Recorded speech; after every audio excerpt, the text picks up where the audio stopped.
আজকে জীবনের গল্প বলার জন্য আমার সঙ্গে একজন বন্ধু রয়েছেন, পরিচিত হব তার সঙ্গে একটু পরেই। চলুন দেখা যাক কে রয়েছে আমার সঙ্গে। আপনার নামটা একটু বলেন। আমি মোসাম্মদ নার্গিস আরা। মোসাম্মদ নার্গিস আরা, মানে আপনাকে নার্গিস নামেই সবাই জানে। নার্গিস নামের অর্থটা জানা আছে আপনার? নার্গিস অর্থ ফুল। ফুল, রাইট। নার্গিস নজরুলের লেখাতে অনেক এসছে এই নামটা। যাই হোক, কোথায় থাকছেন? আমি খিলগাঁওতে থাকি। খিলগাঁওয়ে থাকেন। এমনি জন্ম জেলা? আমার জেলা চুয়াডাঙ্গা, জেলা আলমডাঙ্গা থানাতে। চুয়াডাঙ্গার লোকাল ভাষা পারেন? এটা আসলে এখন গুলিয়ে গেছে অনেক। হ্যাঁ, চুয়াডাঙ্গার লোকাল অ্যাকসেন্ট আমার খুব পছন্দের। ওরা যেভাবে বলে গিয়েছো, করেছো, খেয়েছো, একটু অন্যরকমের টানে, বাট আমার খুব পছন্দের। যাই হোক, নার্গিস আজকে রয়েছেন আমাদের এখানে জীবনের গল্প বলার জন্য। তো ঠিক আছে, আমরা শুনি। আপনি একেবারে যেখান থেকে মনে আছে নিজের মতো করে বলুন। আমার শুরুটা 86 মানে 86 সন। তখন আমি ক্লাস 3-তে পড়ি। আচ্ছা আচ্ছা। সে সময় প্রচন্ড অনুভূতি, প্রচন্ড ভালোবাসা, পড়াশোনায় খুব ভালো করব, এই একটা নেশা নিয়ে আমি প্রতিদিন স্কুলে যেতাম। স্কুল কখনো আমি বন্ধ দিতাম না। শুক্রবারের দিন ইভেন যদি স্কুল বন্ধ থাকতো, তারপর একটা পাগলামি করে কেন বন্ধ থাকে এটা তখন বুঝতাম না, অনেক ছোট ছিলাম তো। তারপরেও শুক্রবারের দিন আমি সারাটা দিন স্কুলে গিয়ে বারান্দায় বসে বই পড়তাম। খুব বই পড়ুয়া ছিলাম। অদ্ভুত। কয় ভাই বোন ছিলেন আপনারা? আমরা 5 বোন 2 ভাই। মানে আপনি কি সবার বড়? না, আমি 4 নম্বর। 4 নম্বরে, ওকে। বাবা কি করতো? বাবা স্কুলের শিক্ষক ছিলেন। ওই স্কুলেরই? না, তাহলে বাবা অন্য প্রাইমারি স্কুলের প্রধান শিক্ষক ছিলেন। আচ্ছা। মা গৃহিণী ছিলেন। পড়াশোনার প্রচন্ড অনুভূতি নিয়েই আমার বড় হওয়া। 86 সনের পরে যখন 87 সনে আমি যখন ক্লাস 4-এ, তখন আমার প্রথম লেখা প্রকাশ হয় স্কুলের দেওয়ালিকাতে। কবিতাটার নাম ছিল বৈশাখ। মানে আপনি ওই সময় লেখালেখি করতেন? জি, তখন আমার প্রথম হাতে খড়ি লেখাই। আচ্ছা, মানে আপনার পরিবারের কেউ ছিল নাকি আপনি নিজে থেকে? কেউ ছিল না, এটা আমার স্কুলের ম্যাডাম, মালিকা ম্যাডাম, উনি বেগম মালিকা, উনি আমাকে, আমাদের বাংলা টিচার ছিলেন, উনি আমার ভিতরে স্বপ্ন গেঁথে দিয়েছিলেন লেখার জন্য। সেই স্বপ্নটা আমাকে তাড়িত করতো যে আমি একদিন বড় হয়ে লেখিকা হব, লেখিকা হবেন। আচ্ছা, জি, এই স্বপ্নটা দিয়ে আমি লেখা শুরু করি। আমার বাবা এটা পছন্দ করতেন না। আর এর মাঝখানে আমি আরেকটা কথা বলিনি, সেটা হচ্ছে আমি সবসময় প্রথম স্থানে অধিকার করতাম। মানে ক্লাসে ফার্স্ট হতেন? আমি কোনোদিন সেকেন্ড হইনি আমার ক্লাসে। বাহ, বিউটিফুল। আমি যখন 88-তে যখন ক্লাস 5-এ আমি জুনিয়র বৃত্তি পরীক্ষা দিব, আমাদের ফ্যামিলিটা ছিল খুব রক্ষণশীল। সবাই বোরখা পরতো, সবাই পর্দা করত। আমার বাবা একটা প্রাইমারি স্কুলে প্রধান শিক্ষক হবার পরও আমাকে জুনিয়র বৃত্তি পরীক্ষাতে অংশগ্রহণ করতে দেয়নি। যে আমাদের মেয়েরা জেলা পর্যায়ের স্কুলে গিয়ে কখনোই পরীক্ষা দিতে পারবে না, এটা তার নিষেধাজ্ঞা ছিল। এই নিষেধাজ্ঞা আমি ব্যারিকেড ভঙ্গ করেও আমি যেতে পারিনি। মানে জেলা পর্যায়ে যেতে পারবে না মানে ঠিক বুঝলাম না, মানে ঘরের বাইরে হতে পারবে না? মানে আমি স্কুলে যেতে পারবো ঠিক আছে, কিন্তু আমাদের তখন পরীক্ষাগুলি চলতে হচ্ছে জেলা স্কুলে। আমাদের মানে পোপারে যে স্কুলগুলি ছিল সেখানে আমাদের কোনো মানে এই ধরনের পরীক্ষাগুলি নেওয়া হতো না। এত ছোট মেয়ে স্কুলে গেলে বা জেলা স্কুলে গেলে সমস্যাটা কোথায়? এটা আমি তখন, বাবা কি খুব রক্ষণশীল ধার্মিক প্রকৃতির ছিলেন? হ্যাঁ, ধার্মিক প্রকৃতি ছিলেন। আর এর মাঝখানে আরেকটা কথা বলেনি, সেটা হচ্ছে আমি যখন ক্লাস 5-এ তখন আমার প্রথম চোখের অসুখ ধরা পড়লো। আমি বোর্ডের লেখাগুলো কিছু দেখতাম না। আমি যখন স্যাররা আমাকে অঙ্ক করতে দিতেন, আমি অঙ্ক করতে পারতাম না।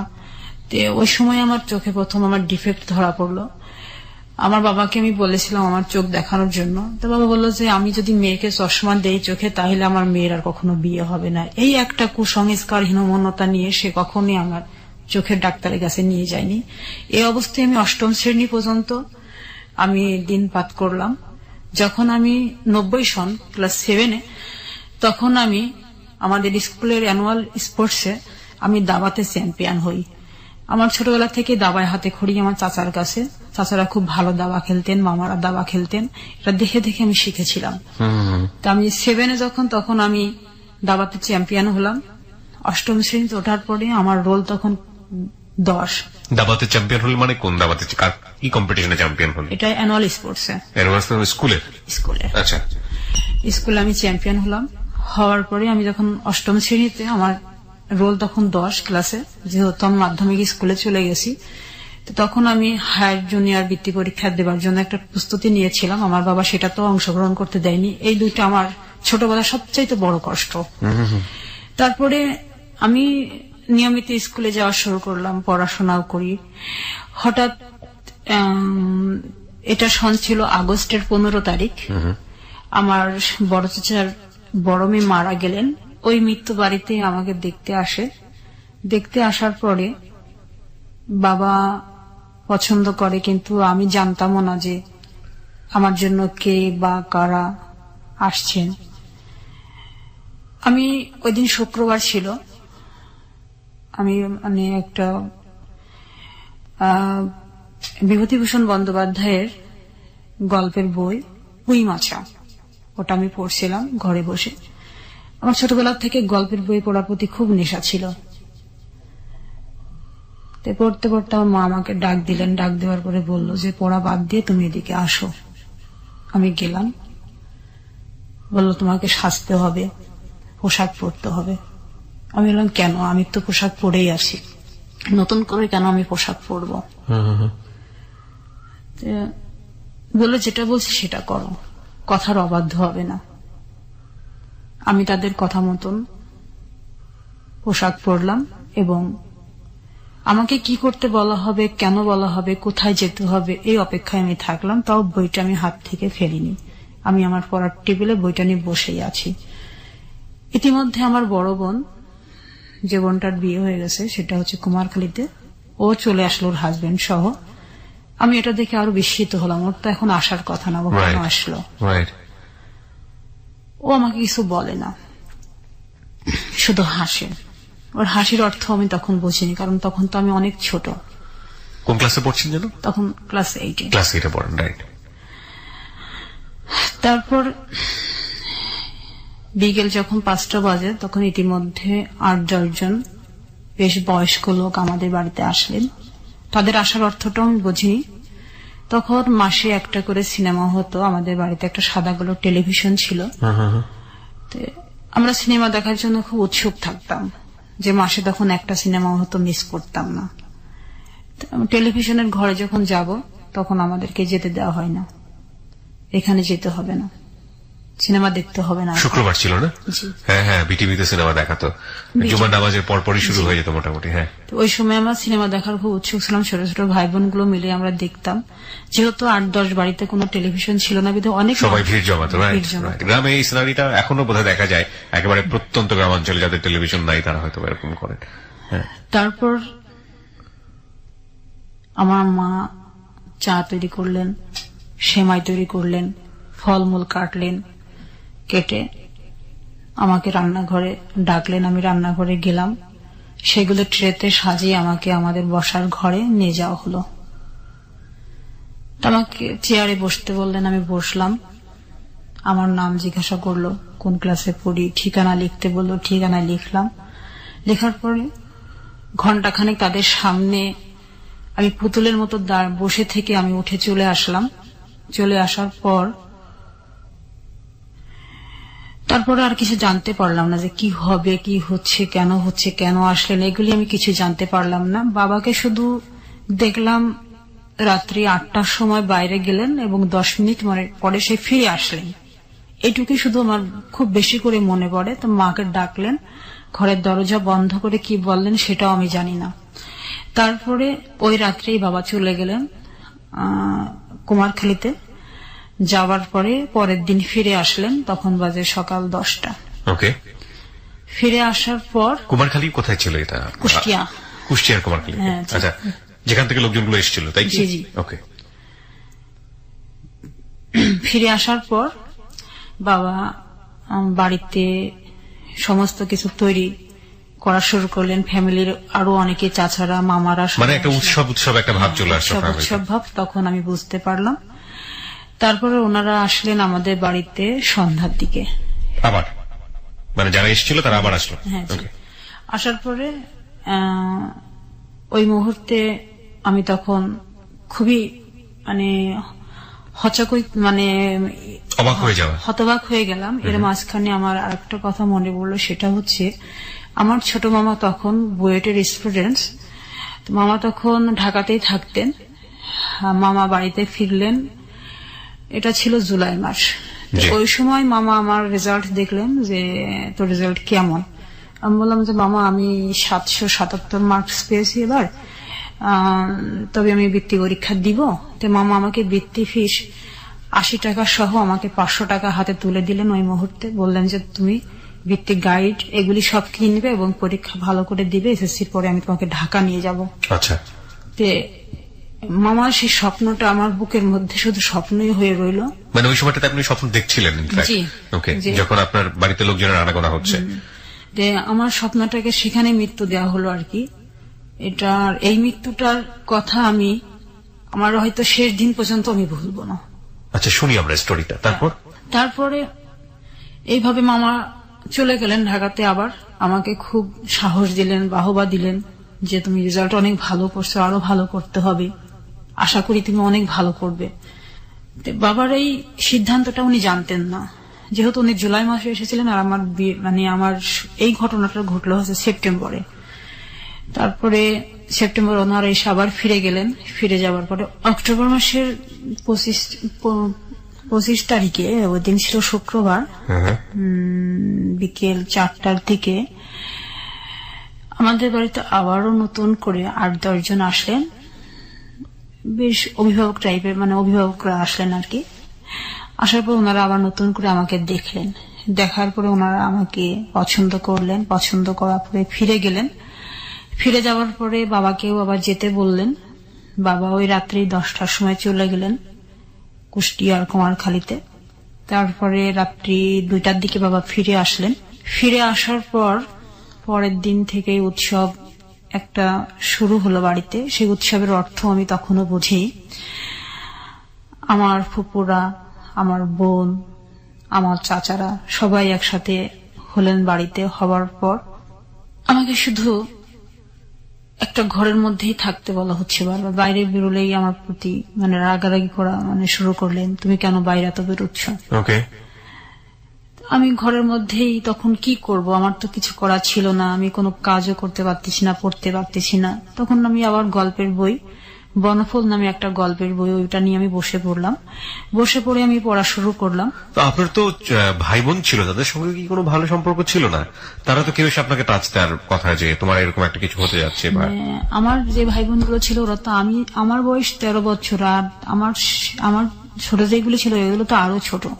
আর বড় যেগুলো ছিল সেগুলো বিয়ে হয়ে গেছে? বড় বলতে আমার বড় ভাইটা বড়, আর আমার ইমিডিয়েটলি যে বোনটা সেটা হচ্ছে ওর বিয়ে হয়েছে, আর আমার উপরে একটা ভাই ছিল সেটা মারা গেছে। এই কারণে আমি এখন 3 নম্বরে পড়ি, আমি 4 নম্বরে ছিলাম আর কি। আচ্ছা আচ্ছা। যাই হোক, এইভাবে বই পড়ছিলেন আপনি? হ্যাঁ, বই পড়ছিলাম।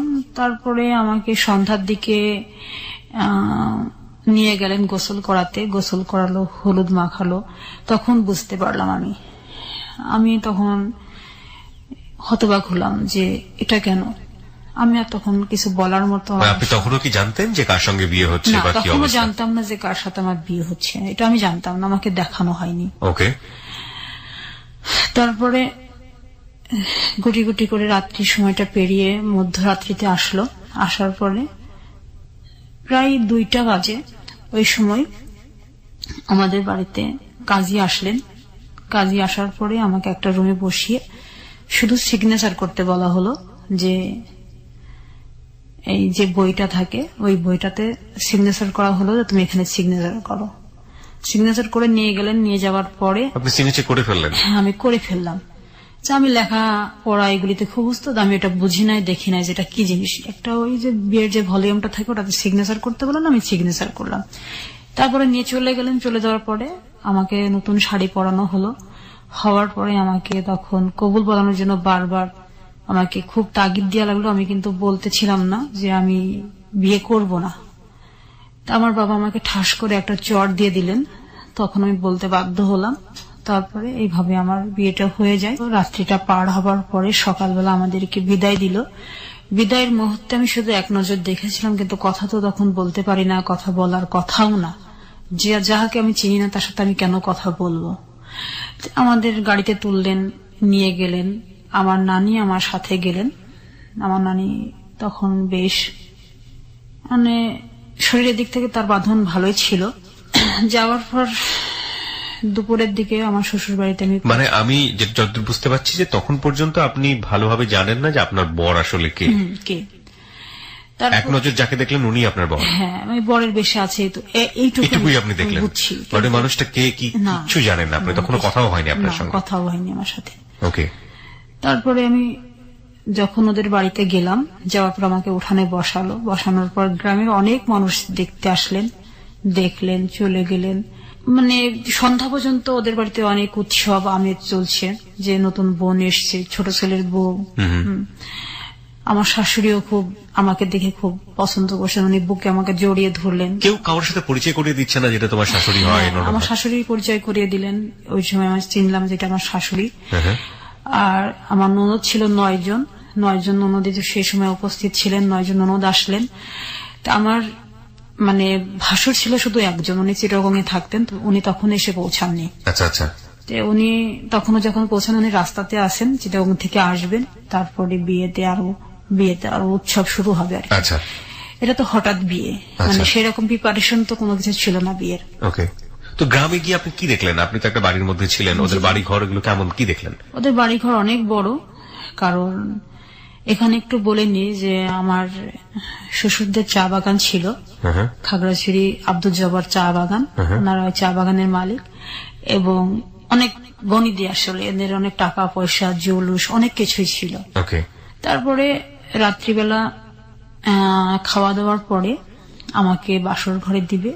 আমি ভয়ে যেতে পারিনি, আমি খুব কান্নাকাটি করতেছিলাম। এই মাঝখানে আপনার হাজবেন্ডের সঙ্গে আপনার কোনো কথা হয়নি? কথা হয়নি আমার সাথে। উনি আমাকে রেখেই উনি ওনার এয়ারগান নিয়ে উনি বেরিয়ে গেছেন ঘর থেকে। এয়ারগান নিয়ে? আচ্ছা। উনি খুব পাখির নেশা ছিল, পাখি শিকারের। উনি, আমি শুনলাম আর কি যে ও তো এয়ারগান নিয়ে বেরিয়ে গেছে। সবাই বলছে বউকে দেখছি, বরকে একসাথে দেখবো, এরকম অনেকেই বলছিল। তখন আমার এক ননদ বলল, তো ছোট ভাই তো চলে গেছে এয়ারগান নিয়ে। এইটুকু আমি শুধু আমার কানে আমি শুনেছিলাম। তখন ওই ছোট ভাইকে আপনার ভালো করে দেখা হয়নি, মানে আপনার হাজবেন্ডকে ভালো করে দেখা হয়নি?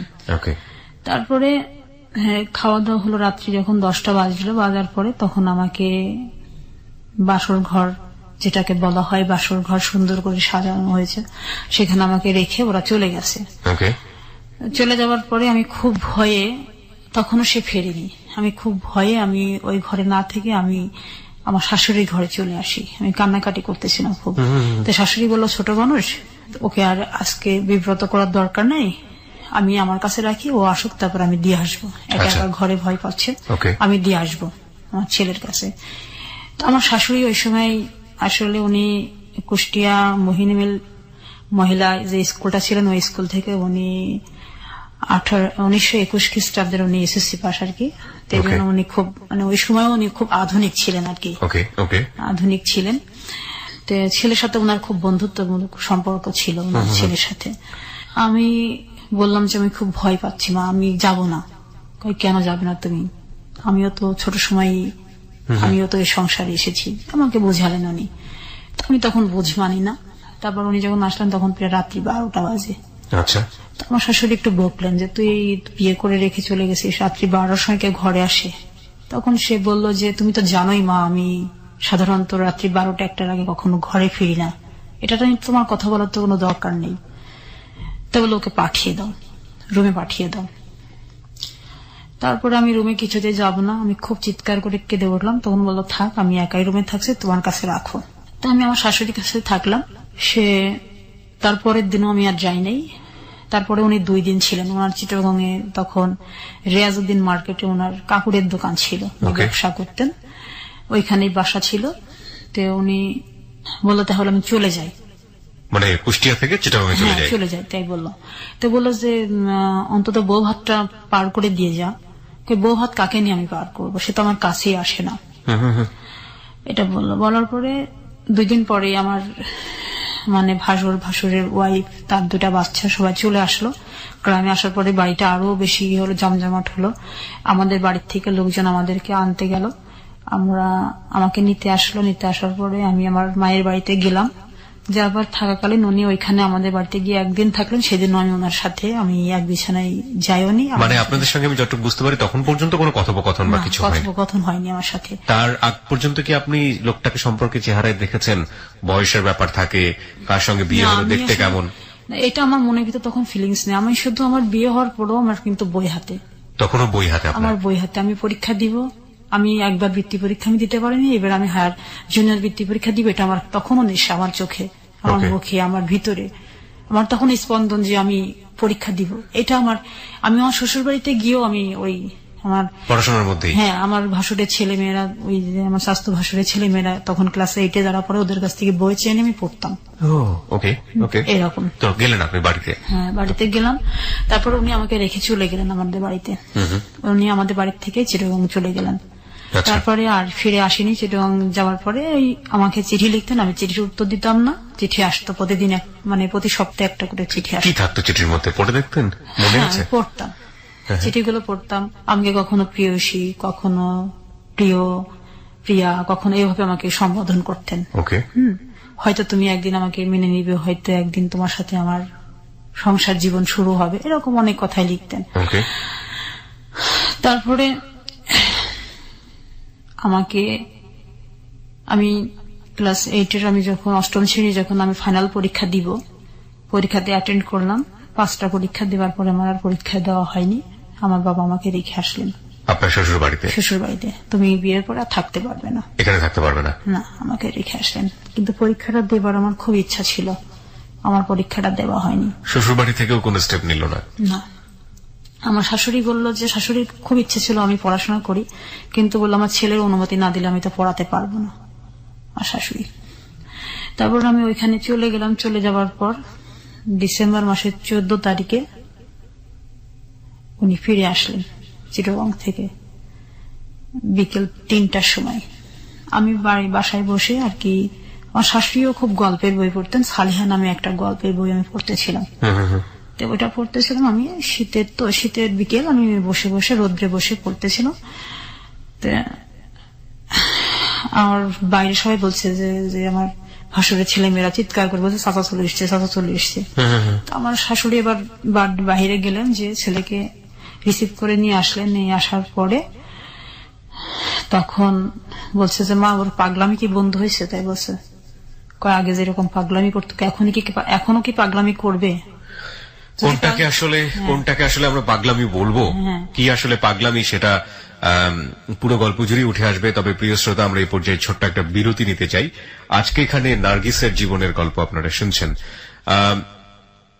আমাদের সমাজে বাল্যবিবাহের যে রেওয়াজ এবং বাল্যবিবাহের যে ভয়াবহ দিক, সেটা কি আজকের জীবনের গল্প নাকি অন্য কিছু? সেটা একটা প্রশ্ন আমাদের এই প্রথম পার্টি উদ্ভব হয়েছে। আমরা সবসময় একটা কথা বলি যে কোনো বিরতিতে আসলে আজ করার কোনো উপায় নেই যে গল্পটি আসলে কোথায় গিয়ে আবার শুরু হবে এবং কোথায় গিয়ে থামবে। সুতরাং আপনারা এক ধরনের অনুমান করলেও করতে পারেন এতটুকু শোনার পরে, বাট আসলে কি ঘটতে যাচ্ছে সেটা আমরা দেখব। হ্যাঁ, নার্গিস, আপনি যেটা বলছিলেন যে আপনার হাজবেন্ড ফিরে আসলেন এবং আপনার মাকে প্রশ্ন করছেন যে আপনার পাগলামো কমেছে কিনা। তারপর উনি ফিরে আসার পরেই ফ্রেশ হওয়ার পরে উনি ঘুমাতে গেলেন আমার সাথে কোনো কথাবার্তা না বলেই। আমি আমার মতো বই পড়ছিলাম। আমার শাশুড়ি আমাকে বারবার বলছিলেন, তুমি উঠে ঘরে যাও। আমি তারপরও যাইনি। এ পর্যন্ত তার সাথে আমার কোনো কথা, তার সাথে আমার দেখা, এগুলি কিছু নেই। সে দূর থেকে আমাকে দেখে, আমি দূর থেকে তাকে দেখি। এভাবে আমাদের সময়গুলো পার হচ্ছিল, কারণ আমি তখন অনেক ছোট। বিয়ে কি, সংসার কি, স্বামী কি, এগুলো আমি কিছু বুঝতাম না। উনি মানে দেখতে শুনতে কেমন ছিলেন? উনি কি বড়? হ্যাঁ, উনি ওনার, আমাকে একটু জাস্ট বলেন তো, ওনার বয়স তখন কত ছিল যখন আপনাকে বিয়ে করলো? 36 বছর। 36? 36 বছর বয়স্ক একজন ভদ্রলোক ক্লাস 8-এ পড়া একটা মেয়ে, 13 বছরের একটা মেয়েকে বিয়ে করেছে? Nothing to say, this happen in our society. Okay, বলুন তারপর। তারপরে রাত্রি 10টার পরে খাওয়া দাওয়া হলো। উনি মানে ঘুমের থেকে উঠে ঘুরে আসলেন। চিটাগং থেকে যেদিন বাড়ি আসলেন, আসার পরে উনি যখন সন্ধ্যার পরে মানে বাইরে গেলেন, তখন ওনার হাতে হুইল ছিল আর কি। হুইল দিয়ে উনি মাছ ধরার জন্য গেলেন। আচ্ছা আচ্ছা। এবং তখন তো আমি ড্রিঙ্কস কি জিনিস এটা বুঝতাম না। ওনার হাতে একটা বোতলও ছিল, এটা আমি দেখেছিলাম। বারান্দায় দাঁড়িয়েছিলাম, উনি ড্রিঙ্কস এর বোতল এবং হুইল নিয়ে উনি বেরিয়ে চলে যান। ওনার একটা খুব প্রিয় গাড়ি ছিল, 100 একটা গাড়ি আর কি, এই যে মোটরসাইকেল গুলো আর কি। ও আচ্ছা, 100 সিসি। হ্যাঁ, 100 সিসি ওই গাড়িটা ওনার ছিল, খুব প্রিয় গাড়ি। ওই গাড়িটা নিয়ে উনি বেরিয়ে গেলেন। ওকে। তারপরে রাত্রি 10টার পরে ফিরে আসলেন, মাছ নিয়ে আসলেন।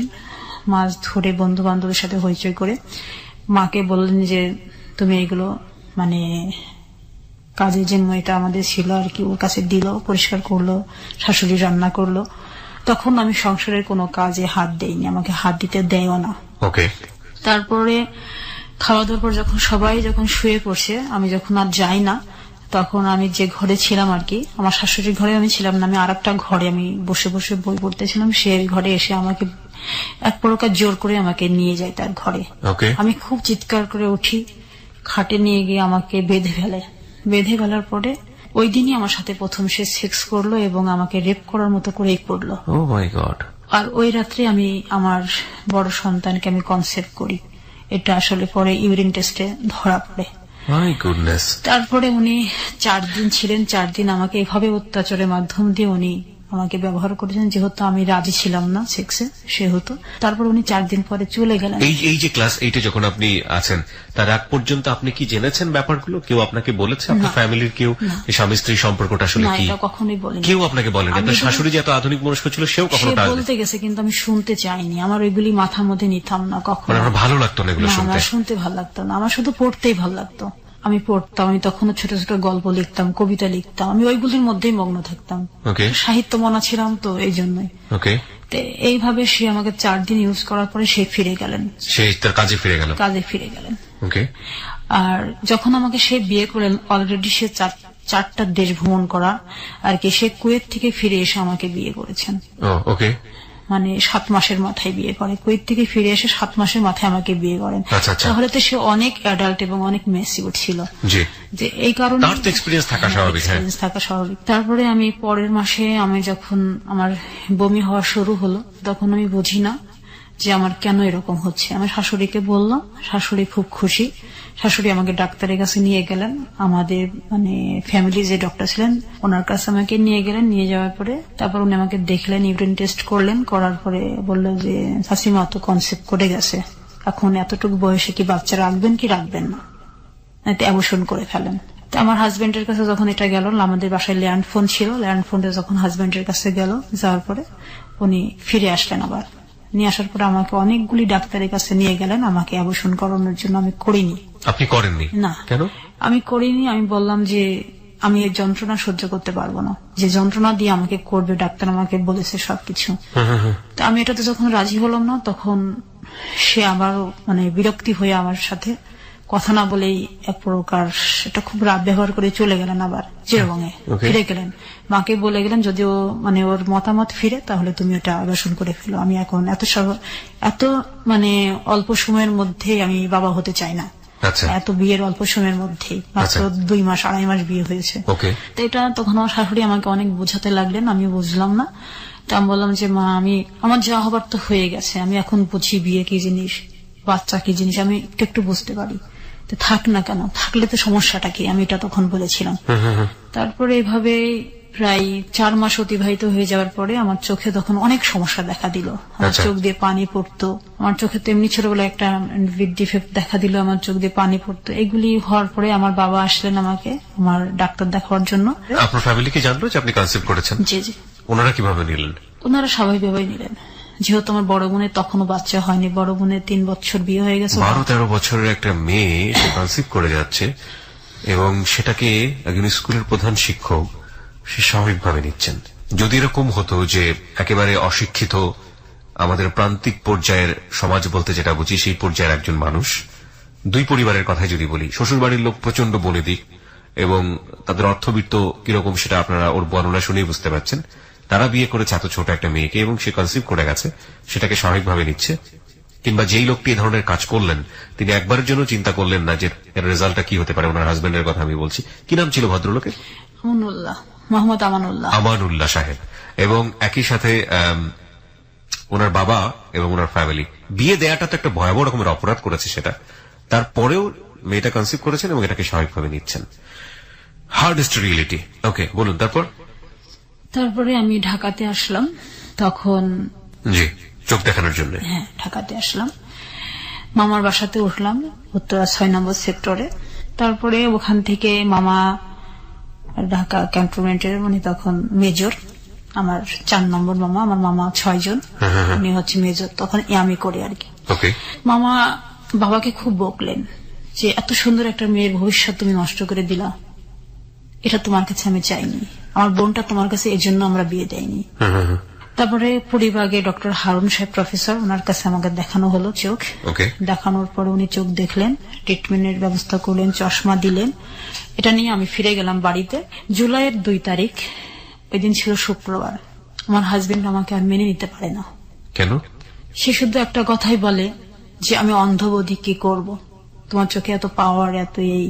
তখন কি আপনি চশমা নিয়েছেন? হ্যাঁ, প্রায় 1200-র উপরে আমার চোখের ইয়ে। আমার ওই গ্লাসটা যদি আমি এইভাবে পেপার রাখতাম রোদ্রে, আমার ওই পেপারটা আগুন ধরে যেত, মানে ম্যাগনিফাইং গ্লাসের মতো ছিল। তখন আপনি পেটে বাচ্চা, এই অবস্থায় আপনার হাজবেন্ড বলছে অন্ধবৌদি কি করব? হ্যাঁ, ওই সময় উনি আমাকে আমার বাবার সাথে, আমার বাবাকে ডেকে অপমান করে আমাকে তুলে দেন। কি বলেন? আপনার মনে আছে ওই দিনের ঘটনাগুলো? জি, সে আমার সাথে কোনো কথা বলেনি, না, বাবাকে খুব অপমান করেছিল। কি বলেছিল বাবাকে? বলছিল যে আপনি গোপন রেখে বিয়ে দিয়েছেন আপনার মেয়েকে, আর কোথাও বিয়ে দিতে পারবেন না, এই করবেন সেই করবেন, অনেক কথা। এগুলি আসলে ভাষায় বর্ণনা করার মতো না। এটা আমার বাবার জন্য আসলে প্রাপ্য শাস্তি ছিল। আমি খুব খুশি হয়েছিলাম যেমন বাবা অপমানিত হচ্ছে, এটা আমি খুব খুশি হয়েছিলাম সেদিন। আমি তো চাইনি যে বিয়েটা হোক, এটা তো বাবার পছন্দের বিয়ে, বাবার দেখার বিয়ে, এটা বাবাই তো চয়েস করে বিয়ে দিল। আমি খুব খুশি হয়েছিলাম বাবা অপমানিত হয়। বাবা মাথা নিচু করে আমাকে নিয়ে চলে আসেন। তখন আমাদের রাজবাড়ি টু খুলনার একটা ট্রেন চলতো, তিতুমির এক্সপ্রেস। ওই ট্রেনে আমি আলমডাঙ্গাতে ফিরে যাই, কুমারখালীর থেকে ট্রেনে উঠি। তখন কত মাসের অন্তঃসত্ত্বা আপনি? আমি তখন 7 মাস। জুলাইয়ের 2 তারিখ। আপনি যে ডেট গুলো বলছেন, বিভিন্ন যে ডেট গুলো বলছেন, আপনার সবকিছু মনে আছে একদম পুঙ্খানুপুঙ্খ? কিভাবে মনে আছে? আমার তো 5 বছর আগের অতীত হয়ে মনে করতে পারি না। আসলে কিভাবে মনে আছে আমি নিজেও জানি না। আমার প্রত্যেকটা সন, তারিখ সবই মনে থাকে এখনো। আমার এখনো। চমৎকার, খুবই চমৎকার। বলুন তারপর।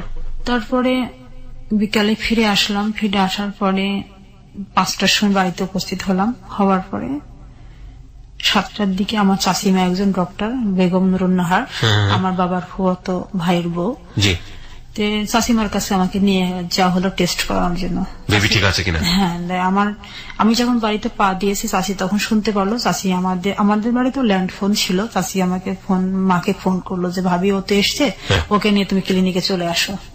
কোনা নার্সিং হোম আমাদের ওই ক্লিনিকটার নাম, আলমডাঙ্গার পোপাড়ি থানার সাথে। চাচিমার কাছে আসলাম। আসার পরে চাচা খুব আমাকে দেখে মাথায় হাত দিয়ে বলল, মা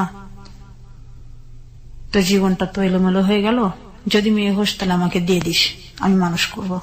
পয়েন্ট করার মতো বিষয় একটা হচ্ছে ক্লাস 8 পড়ুয়া একটা মেয়ে, যার সুপার ব্রিলিয়ান্ট রেজাল্ট, যাকে পরীক্ষা দিতে দেওয়া হচ্ছে না, বৃত্তি পরীক্ষাগুলো, বিয়ে হয়ে গেছে। বিয়ে হওয়ার পরে স্বামী কি জিনিস সেটা বুঝে ওঠার আগেই কনসিভ, এবং লেখাপড়া বন্ধ। তখন একটা পর্যায়ে বাবা চোখে ট্রিটমেন্ট করাতো না, কারণ মেয়ে যদি চশমা পরে তাহলে তার বিয়ে হবে না। সেটাও ধরা পড়ে গেল, কারণ শরীর তো আসলে আর বাবার মতো না। হ্যাঁ, সেটা তো আর কোনো কিছু গোপন করে না, সেটা ঠিক মতো একসময় বেরিয়ে হয়ে যায়। সেটা ধরা পড়ার কারণে, মেয়ে চশমা পরার কারণে, মোটা গ্লাসের চশমা পরার কারণে হাজবেন্ড বাবাকে ডেকে চরমভাবে অপমান করে 7 মাসের অন্তঃসত্ত্বা অবস্থায় তাকে শ্বশুর বাড়ি পাঠিয়ে দিলেন। অর্থাৎ লেখাপড়া বন্ধ, চোখটা ভবিষ্যতে কি হবে সে জানে না, এবং একই সাথে সে 7 মাসের অন্তঃসত্ত্বা, বেবিটার কি হবে সেটারও কোনো খোঁজ খবর নেই। এরকম একটা অবস্থায় গল্প রয়েছে। হ্যাঁ, বলুন তারপরে জুলাই মাসটা পার হলো। এরপরে কি শ্বশুর বাড়ি থেকে কেউ যোগাযোগ করছে না? আর কখনো যোগাযোগ করেনি কেউ। তারা একরকম আমাদেরকে ভুলেই গেল আর কি। সেপ্টেম্বর মাসের 9 তারিখ, সেদিন আমার পেইন উঠলো রাত্রে তখন অনেক রাত। আমার দাদি খুব সচেতন মানুষ ছিলেন, তা উনি আমাকে এসে দেখলেন। দেখার পরে মাকে ডাক দিলেন। ডাক দেখে বললো যে ওকে তো ক্লিনিকে নিতে হয়। বারবার আমার বাথরুমে যাওয়া দেখে দাদি এটা ফলো করে, দাদির ঘরের সামনে দিয়ে যেতে হতো। তো উনি আমাকে উঠে জিজ্ঞাসা করলেন তোর কি সমস্যা হচ্ছে? আমার দাদি কেমন যেন লাগছে, পেটের ভিতরে চিনচিন করে। তো উনি অনেক ডেলিভারি নিজেই করেছেন ওনার জীবনে। তো উনি আমার জরায়ুতে হাতে গ্লাভস তো বাড়িতে সবসময় থাকতো। দাদি আবার হাতে গ্লাভস পরে আমার ওই পজিশনটা দেখলেন, দেখার পরে বললো যে মনে হচ্ছে যে কাল পরশুর মধ্যে এটা হবে, তারপর ও বৌমার কাছে নিয়ে যাই। আচ্ছা, ডাক্তারের কাছে নিয়ে যাই। হ্যাঁ, তাই বললো। তারপরে ওই রাত্রেই আমরা ক্লিনিকে চলে গেলাম। চাচি উপর থেকে, বাসাও পড়েছিল, উপর থেকে নিচে আসলেন। আসার পরে বললো যে, মাকে বললো যে ভাবি এখনো হয়নি, এটা এরকম হতে পারে এই স্টেপে, এরকম সময় এরকম সিচুয়েশন গুলি হয়। তারপর একটা আল্ট্রাসাউন্ড করে আমি দেখি। পরের দিন আল্ট্রাসাউন্ড করলো, করার পরে আমাকে সেলাইন দিয়ে ফেলে রাখলো আর কি। বললো যে বাসায় যাওয়ার দরকার নেই, এখানেই থাক। আচ্ছা, ক্লিনিকেই থাক। 10 তারিখ পার হলো, 11 তারিখ পার হলো। 11 তারিখ থেকে আমার ব্যথা বন্ধ হয়ে গেল, আমার কোনো আর ব্যথা নেই। এদিকে ডেলিভারি হওয়ার সম্ভাবনা বন্ধ হয়ে গেল, আমার শরীর আর রেসপন্স করে না।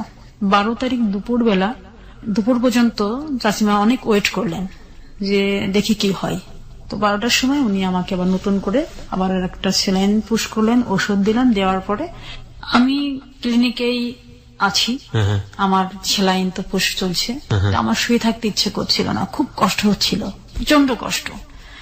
যে কষ্টটা আমি মনে হচ্ছিল আমি কেন এখানে, আজকে আমার কেন বাচ্চা হবে, আজকে আমার কেন পড়া বন্ধ হবে, আমার কেন বিয়ে হবে, কেন আমার বিয়েটা আবার ভেঙে যাবে, এগুলি আমি কখনো আর মিলাতে পারিনি।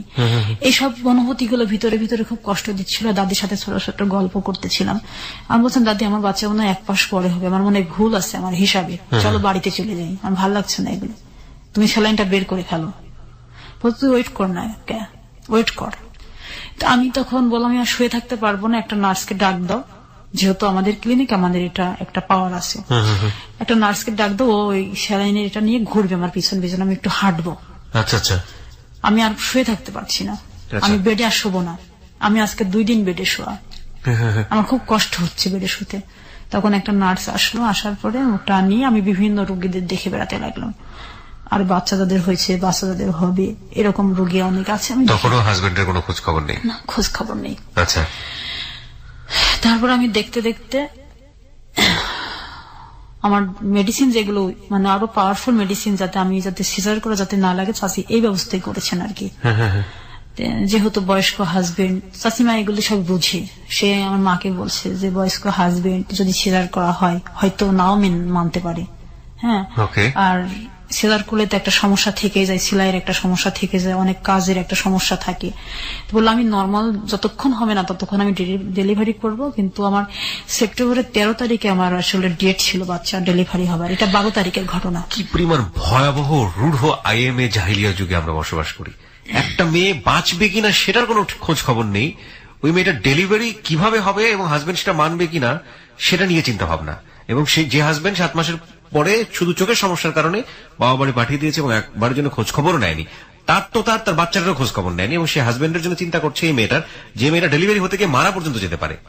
মানে বর্ণনাতীত, মানে এগুলো আসলে বর্ণনা করতে গেলে নিজের ভেতরের যে মানে ক্ষুব্ধ যে মানে রূঢ় যে আচরণ, আসলে রেডিওতে বসে কন্ট্রোল করা খুব ডিফিকাল্ট হয়ে যায়, যে কারণে কিছু বলছি না আসলে। বলুন। তারপর বেলা যখন 1:30 বাজে হঠাৎ করে আমার পানি ভাঙলো, যেটা হয় আর কি বাচ্চা হওয়ার আগ মুহূর্তে। হ্যাঁ, তখন নার্স আমার মায়ের হাতে ওরা দিয়ে উনি দৌড়ে পড়ে গেলেন আমার চাচিকে ডাকার জন্য। আর 2টা নার্স আমাকে বেডে তাড়াতাড়ি শুয়ে দিলেন। শুয়ে দেওয়ার পর চাচিমা এসে খুব বকাবকি শুরু করলেন, তোমাকে না বলছি এই মুহূর্তে হাঁটবে না, এখন শুয়ে থাকতে হবে বেশি, তুমি কেন হাঁটাহাঁটি শুরু করলে, এখন যদি অন্য কিছু হয় তাহলে আমি কি করব, বাচ্চাটা মরে গেল আমার কোনো সমস্যা নেই, কিন্তু তোমাকে তো বাঁচাতে হবে। চাচিমা এইভাবে আর কি রাগ করে উঠলেন। উনি তো আমাদের ফ্যামিলির এইগুলি তো মানতেই পারছেন না। উনি তো নওগাঁর মেয়ে ছিলেন, উনি অনেক মানে যুদ্ধ করে উনি ডাক্তার হয়েছিলেন, ওনার জীবনের হিস্টোরিটা আমার চেয়ে আরো বেশি করুন আমার চাচিমার, এই কারণে উনি মানতে পারছেন না। আমার মেয়ে 2:30টার দিকে হলো, আমার মেয়ের কোনো ভিতরে মানে স্পন্দন ছিল না। মেয়ে হলো ফার্স্ট? জি, ওকে। স্পন্দন ছিল না আমার মেয়ের কোনো কান্না নেই, শ্বাস নেয় না, কিচ্ছু নেয় না। আমি শুধু দেখলাম চোখ মেলেন, চাচিমা মানে পা দুটোর এরকম ধরে শুধু থাবড়াচ্ছে বাচ্চাটাকে, শুধু কান্না করার চেষ্টা করাচ্ছে। যখন আর কাঁদলো না, একটু কেঁদে ওঠার পর পরে ওনাকে মানে সিলিন্ডার দিল, সিলিন্ডারে নাকে দিয়ে ওকে একটা বেবি কডে দিয়ে ওকে বাইরে দিয়ে দিল। তারপরে অক্সিজেনের সিলিন্ডার দিয়ে ওনাকে বাইরে দিয়ে দিল আর কি, বাচ্চাটাকে। হ্যাঁ, বাইরে দিয়ে দিল। চাচিমা তারপরে আমার যেটুকু ট্রিটমেন্ট করার দরকার করে উনিও বাচ্চাটাকে দেখাশোনা করার জন্য বেরিয়ে গেলেন। তা আমার মা আমাকে শুধু বললো অনেক সুন্দর মেয়ে হয়েছে, তাই বললো। আপনার মা? হ্যাঁ। ওকে। আমার মেয়ের ওজন তখন 4.5 পাউন্ড।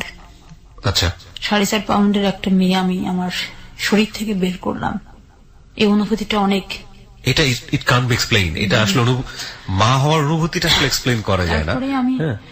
তারপরে রাত্রি 10টার দিকে আমরা ক্লিনিক থেকে বাড়িতে গেলাম। আচ্ছা। জসিমা বললো এখন বাড়িতে যেতে। বাচ্চাটাকে কোলে নিয়ে চলে গেলেন? আমার মায়ের কোলে ছিল। আপনি তখনও নেননি? আমি কোলে তখনও নেয়নি।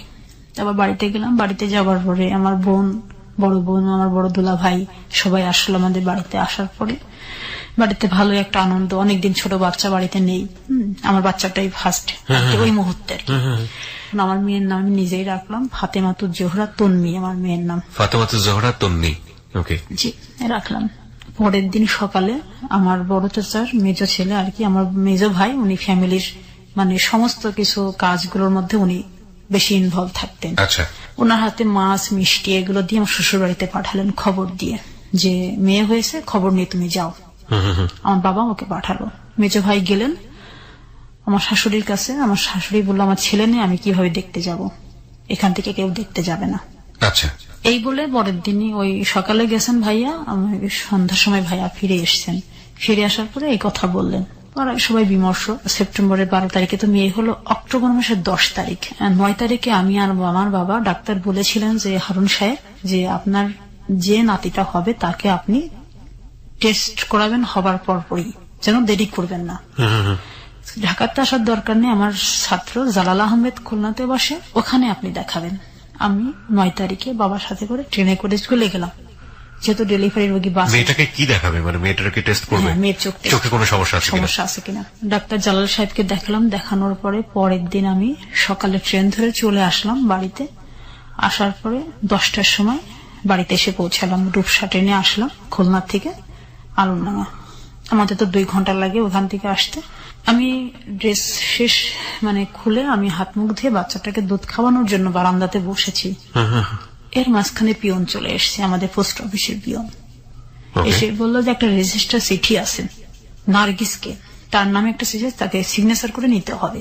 আমি আমার ছোট ভাইটা ও বললো যে যপু হচ্ছে ওই তো পিয়ন এসছে, তোমাকে ডাকছে। আমি গেলাম, বাচ্চাটাকে মায়ের কোলে দিয়ে আমি সিগনেচার করে দিয়েছি। দিয়ে আমি যখন চিঠিটা খুলছিলাম তখন আমার সমস্ত শরীর কম্পন শুরু হয়ে গেছে। আমি জানতাম না যে কেন আমার ভিতরে একটা ভূমিকম্প হলো, বুঝতে পারলাম না। মানে কোনো কিছু খারাপ কিছু কেস করছিলেন? এরকম। পরে আমি শুধু ছিঁড়ার পরে আমি শুধু বের করছি শুধু তয়াকার লয়াকার কর, এতটুকুই আমি দেখছি, এর বেশি কিছু আমি দেখিনি। আমি ওই মুহূর্তে আমি মূর্ছা যাই, আমার জ্ঞান হারিয়ে ফেলি। বহুবার গা শিউরে উঠেছে হ্যালো 8920 জীবনের গল্প শোনার পরে, কিন্তু আজকের মতো ভয়াবহ ভাবে গা শিউরেও আমার কোনোদিন ওঠেনি। কিছুই বলেন নাই, টোটালি স্পিচলেস। 20 মিনিট পরে আমার জ্ঞান ফিরে আসে। তারপরে আমার স্যালাইন দিয়ে আমাকে শুয়ে রাখেন। রাখার পরে তা বললাম যে মা আমাকে পুরা ওই আমাকে যে লেটারটা সেটা আমাকে দাও, আমি দেখবো। দেখলাম ওখানে লেখা আছে যে আমার শ্বশুর বাড়ির লোকজন আমাকে না জানিয়ে তাদের অন্ধ মেয়ে আমার সাথে বিয়ে দেয়, এবং ওই যে সন্তানটা হয়েছে সন্তানটা আমার না, এই সন্তানটা তার ভালোবাসার কোনো ফসল, এবং এই অবৈধ সন্তানের বাবা আমি হতে চাই না, এই কারণে আমি তাকে ডিভোর্স দিচ্ছি। শুধু এই কথাটুকুই সেখানে লেখা ছিল। এবং এটা একটা তালাকনামায় ছিল কাজী অফিসের? জি, কুষ্টিয়া কাজী অফিস থেকে এটা আসে। কাজী আফসার উদ্দিন এটা সিগনেচার করে। তখন আপনি কি করছিলেন, মানে আপনাকে যখন এটা পড়ে শোনানো হলো? না, আমি নিজেই পড়েছি। আপনি নিজেই পড়লেন? নিজেই পড়লাম, নিজের ভিতরে শক্তি সঞ্চয় করে নিজের সমস্ত যন্ত্রণাকে আমি মানে ভিতরে আরেকবার হাতুড়ি দিয়ে আমি মানে আঘাত করে আমি নিজেই পড়লাম। আমার মায়ের কাছ থেকে আমি নিয়ে আমি বললাম আজকের থেকে এই তালাকনামাটা আমার কাছেই থাকবে, এটা কেউ নিতে পারবে না, এবং তোমরা এই সম্পর্কে আমাকে কিচ্ছু জিজ্ঞাসাও করবে না, আমি কোথায় রেখেছি, কিভাবে রেখেছি। যেটা তোমরা দিলে আজকে উপহার, এই উপহার নিয়ে আমি আমার পথগুলো চলবো। এটা বলে আমি আমার ঘরের দরজা বন্ধ করে দিয়েছিলাম। আমার মেয়ের বয়স তখন মাত্র 24 দিন। তারপর আস্তে আস্তে মেয়েটা বড় হতে লাগলো। বাবা মার রেসপন্সটা কি ছিল? সময়টাতে কি কিছু বলতো? হ্যাঁ, বাবা মা তখন আর কি রেসপন্স করবে। এটা যখন তালাকনামাটা বাড়িতে যখন আসলো, আমার আর একটা মামা ব্রিগেডিয়ার, বর্তমানে এখন উনি সিএমএস এর ডক্টর, তো দুই মামা যেটা মেজর উনিও আসলেন এই খবর পাওয়ার পরে। আসার পর বাবাকে তো প্রচন্ড বকাবকি করলেন। মামা বললেন যে আমরা মামলা করব, এবং এই মামলার মাধ্যম দিয়ে আমরা জানতে পারলাম সে নাকি মালয়েশিয়াতে চলে গেছে। মামলা করলেন আপনারা তাহলে? মামারা বলছে সে যে দেশেই থাক, আমি হাই কমিশনের মাধ্যম দিয়ে তাকে আমি নিয়ে আসবো দেশে, সে যত বড়ই হোক না কেন, শক্তিশালী। আমার দুই মামা মিলে কুষ্টিয়া কোর্টে এবং চুয়াডাঙ্গা কোর্টে মামলা করলেন। করার পরে মামারা তো ঢাকাতে ফিরে আসলেন। বাবা গিয়ে কি করলেন, আমার যেখানে মামলা করা হয়েছে ওটা আমার মায়ের চাচাতো ভাই ছিল, সৌরভ উকিল, অ্যাডভোকেট সৌরভ। সেখানে গিয়ে আমার বাবা আবার সেই মামলাটাকে তুলে ফেললেন। কেন? বাবা বললেন যে আমার সামাজিক কারণে আমি কোনো মামলা করতে পারবো না, কারণ আমার সামাজিক সম্মান ক্ষুণ্ণ হবে। বাবা এই কথাটা বললেন। তখন আমার মামারা বললেন কি যে তুমি যেহেতু আমার বউ নাই, আমার ছোট বোনের হাজবেন্ড, সেহেতু তুমি আমাদের সাথে আর সম্পর্ক রাখবে না, কারণ তোমার এই সমস্ত পাগলামি আমরা মেনে নিতে পারবো না। মেয়েদের জীবন নষ্ট করে ফেলছো, তুমি মামলা করবে না, এখানে ভয় পাচ্ছ। যখন মেয়েকে বিয়ে দিলা তখন তোমার কোনো লজ্জা হলো না, তোমার সামাজিক কোনো হলো না, এখন তোমার এত লজ্জা কিসের? তারপর মামারা খুব ক্ষুব্ধ হয়ে বাবার সাথে আর কথা বলতেন না দীর্ঘদিন। তুলে ফেলার পরে আমি একটা বছর 92 থেকে 93 নভেম্বর মাস পর্যন্ত কারোর সাথে আমি কথা বলতাম না। ফ্যামিলির কোন অতিথি বাড়িতে আসলে আমি তাদের সাথে দেখা করতাম না, শুধু ঘরের মধ্যে থাকতাম। আমি ভাত খেতে বসলে আমার চোখ দিয়ে অটোমেটিক পানি বেরিয়ে আসতো, আমি ভাত খেতে পারতাম না। আমি দিনে একবার ভাত খেতাম, আমার গলা দিয়ে ভাত নামতো না। সারাক্ষণ শুধু মনে হতো আমার বিয়ে হলো কেন, আমার পড়া বন্ধ হলো কেন, আমার মেয়ে হলো কেন, আমার ডিভোর্স হলো কেন। আমি 4টা সমীকরণ কখনো আমি মেলাতে পারিনি আমার জীবনের সাথে। আমার ওই মুহূর্তে যখন আমি আমার বাবার বাড়িতে আমার মেয়েটাকে নিয়ে অবস্থান করছিলাম, আমার ফ্যামিলিতে আমার ফুপুরা, আমার অন্যান্য আত্মীয় স্বজনরা যখন আসতো, তখন আমার মাকে আমার বাবাকে প্রশ্ন করতো যে মেয়েকে কেন ডিভোর্স দেওয়া হলো। আর ওর মধ্যেই যেহেতু এপাড়া ওপাড়া আমার একটা ননদের বাড়ি ছিল, তারা খুব ফলাও করে প্রচার করতো এটা আমার অবৈধ সন্তান, আমার অবৈধ সন্তানের মা, এই সন্তান আমার ভাইয়ের না। এটা পুরো পাড়াময় প্রচার যখন হয়ে গিয়েছিল, তখন আমি আর ঘর থেকে বেরোতে পারতাম না। আমি তো জানতাম যে এটা আমার কার সন্তান। এটার আমার বাবা যেহেতু স্কুলের শিক্ষক ছিলেন, সেহেতু তার পক্ষে সম্ভব ছিল না। সে আমাকে এসে বকাবকি করতো, বলতো তুমি যোগ্য মেয়ে নও, তুমি সংসারী মেয়ে নও, তুমি সংসার করতে পারলে না, তোমাকে মরতে হবে। আমার হাতে কখনো বিষ তুলে দিত, কখনো দড়ি তুলে দিত গলায় দড়ি দেবার জন্য। আমি আমার মেয়ের মুখের দিকে তাকিয়ে কখনো এগুলো করতে পারিনি। হঠাৎ করে আমি ঝড়ের পরে যে গল্পটা আছে মানিক বন্দ্যোপাধ্যায়ের, সেই মাহবুবের গল্প আমাকে জীবনে ফিরিয়ে নিয়ে আসলো, আর একটা নতুন জীবন দিল। আমি চিন্তা করলাম সেই মাহবুবকে কত প্রচন্ড অত্যাচারের মধ্য দিয়ে মাহবুবকে সে ঝড়ের সাথে প্রতিযোগিতা করে ওকে মুদি দোকানের জিনিসগুলো টানতে হতো। তারপরে আমি আমার বই তুলে নিলাম হাতে। আমার মেজো মামা ছিলেন যশোর শিক্ষা বোর্ডের শিক্ষা কমিশন, মহিউদ্দিন কেরু। মামার কাছে আমি গেলাম যশোরে, মামা আমি পরীক্ষা দিব, আমার পরীক্ষা দেবার ব্যবস্থা করে দিন। 94 সালেরই ক্যান্ডিডেট ছিলাম, আমার 19 কখনো পড়া হয়নি। মামা বললো যে তুমি 95 সালে পরীক্ষা দাও, তুমি পারবে। আমি বললাম না মামা, আমি যে সালের আমি পরীক্ষার্থী ছিলাম আমি সেই সালেই পরীক্ষা দিব, আমি দেখিয়ে দিতে চাই যে আমিও পারি। আমি ডিসেম্বর মাসের 1 তারিখ থেকে আমি পড়া শুরু করলাম। যখন আমি অঙ্ক বই নিয়ে হাতে করে বসলাম, আমার বীজগণিত তখন মাথায় আর কিচ্ছু ঢোকে না। যে মেয়েটি আমি কখনো 80 নিচে কখনো আমি অঙ্কে মার্কস পাইনি, সেই মেয়েটি আর আমি অঙ্ক করতে পারি না। আমার সব ভুলে গেছে 2 বছরে। পরে মামাকে অনুরোধ করে বললাম যে মামা আমি তো অঙ্ক কিছু বুঝি না, আর আমার মাথায় ঢুকে না, প্রাইভেট মাস্টার কাছে যাই আসি, আমি অঙ্ক করতে পারি না। অঙ্ক যখন করতাম তখন আমার সবকিছু ওই 2 বছরে যে গত 3 বছরে যে 91 থেকে যে 93 লাস্ট পর্যন্ত ঘটনাগুলি আমার ভেসে আসতো, আমি পারতাম না, কোনোদিন কনসেন্ট্রেট করতে পারতেন না। পরে মামা আমাকে কি করলেন, 135টা পাটিগণিত অঙ্ক আমাকে করে দিলেন, নোট করে দিলেন, আর 5টা সম্পাদ্য। উপবাদ্য আমার মাথায় ঢুকতো না। এই 40টা আইটেম আমি মুখস্থ করেছিলাম A to Z। আমি প্রতিদিন লিখতাম, লিখে যথারীতি আমার পরীক্ষা শুরু হলো মে মাসের 2 তারিখ 1994 সাল। তার আগের দিন ছিল মেয়েদ্বীপ, চুয়াডাঙ্গা গভর্নমেন্ট স্কুল বালিকা বিদ্যালয় থেকে আমি প্রাইভেট পরীক্ষা দিলাম, এসএসসি পরীক্ষা। আগস্টের 2 তারিখ শুক্রবারের রেজাল্ট বের হলো, আমি 2nd ক্লাস পেলাম।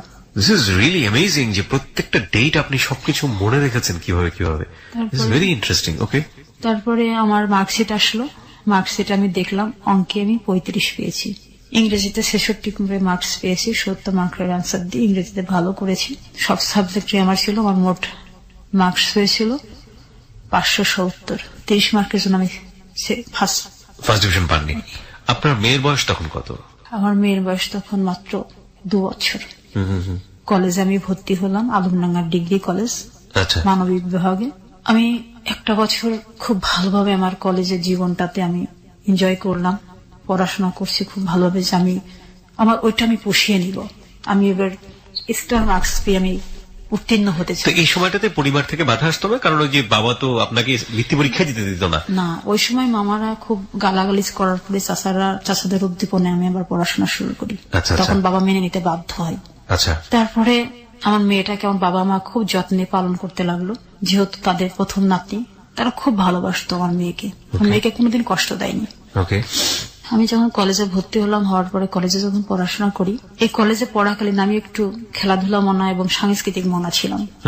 এই সাংস্কৃতিক অঙ্গনে যখন আমি পা ফেললাম, তখন আমার বাবা আমার প্রতি আবার বিরোধ হয়ে গেলেন, আমার পড়াশোনাটা সেখানে আবার স্টপ হয়ে যায়। কি ধরনের? যে তুমি আর কোনো কিছুতে অংশগ্রহণ করতে পারবে না, পড়াশোনা। সাংস্কৃতিক অঙ্গন বলতে আপনি কি ধরনের, কিসে পার্টিসিপেট করলেন? খেলাধুলাতে? আমি যেমন দাবা খেলতাম, হ্যান্ডবল খেলতাম, খুব ভালো ব্যাডমিন্টন খেলতে পারতাম। আচ্ছা আচ্ছা। তারপরে আমি এইগুলো বাবার কানে যখন গেল, তখন বাবা আমাকে বললেন তোমার কলেজ যা বন্ধ। তখন বলতাম যে তোমার ভাইরাও তো কলেজে যায়, ফাংশন করে, আমি করলে সমস্যা কি? রাইট। তো বলতে যে তোমার সমস্যা আছে, মেয়েদের এত স্বাধীনতা ভালো না। ওকে। আমি চুপ করে যেতাম, প্রতিবাদ করার মতো ভাষা বা সাহস তখন আমার জন্মেনি। যাই হোক, অগ্রহায়ণের শেষে যখন পৌষ শুরু হতো, পৌষ মেলা হতো, পৌষ মেলায় আমি আমার প্রথম বইটা বের করি, 12 মাসের ছড়া। মানে আপনি বাসায় বসে বসে ছড়া লিখতেন? হ্যাঁ, ছড়া, কবিতা, গল্প লিখতাম। ওই সময় গ্রামগুলিতে অনেক পালা গানের আসর বসতো, যাত্রার আসর বসতো। জি। তো ওই সময় আমার বইটা যখন আমি করলাম, তখন বাবা আরো খেপে গেলেন। আমার সেই 12 মাসের ছড়ার বইটা যখন আমি অনেক আনন্দ নিয়ে আমি বাড়িতে নিয়ে আসি, আমার বাবা সেই বইটা তাৎক্ষণিক পুড়িয়ে দিলেন। আমার বাজারে কোনো বই থাকবে না, আমার কোনো লেখার বই থাকবে না। সেটা আমার আর একটি স্বপ্নে সেদিন মৃত্যু দিন ছিল। এমনকি সেই পাণ্ডুলিপিগুলো আমাকে পুড়িয়ে দেওয়া হলো। সেই পাণ্ডুলিপি আমি আর জন্ম নিতে পারিনি। প্রথম বইয়ের মৃত্যু আমার এভাবে হলো। তারপর আমার জিদ জন্ম হলো ভিতরে, আমি একদিন লিখিয়ে হব, আমার বই আসবে বাজারে, এটা আমি দেখাবো। এটারও একটা অন্যতম কারণ ছিল আমার পড়া বন্ধ হবার। 94 থেকে 99 পর্যন্ত আমি আর ইন্টারের বই হাতে করতে পারিনি, কলেজে যেতে পারিনি। আমাকে ঘর কেন্দ্রিক করা হলো, আমার মেয়েটাকে আমার কাছ থেকে নিয়ে নেওয়া হলো। আমার মেয়েকে আমি দুধ খাওয়াতে পারতাম না, আমার মেয়েকে বুকে নিয়ে আমি ঘুমাতে পারতাম না। আমার বাবা মা একটা কথাই বলতো, তুমি ব্যর্থ, তোমার কোনো কিছুর যোগ্যতা নেই, তুমি মানুষ হিসাবে ব্যর্থ, তোমার মরে যাওয়াই ভালো। প্রতিবার ঈদ আসতো বাড়িতে, সব ভাই বোন ঈদের কাপড় পেত।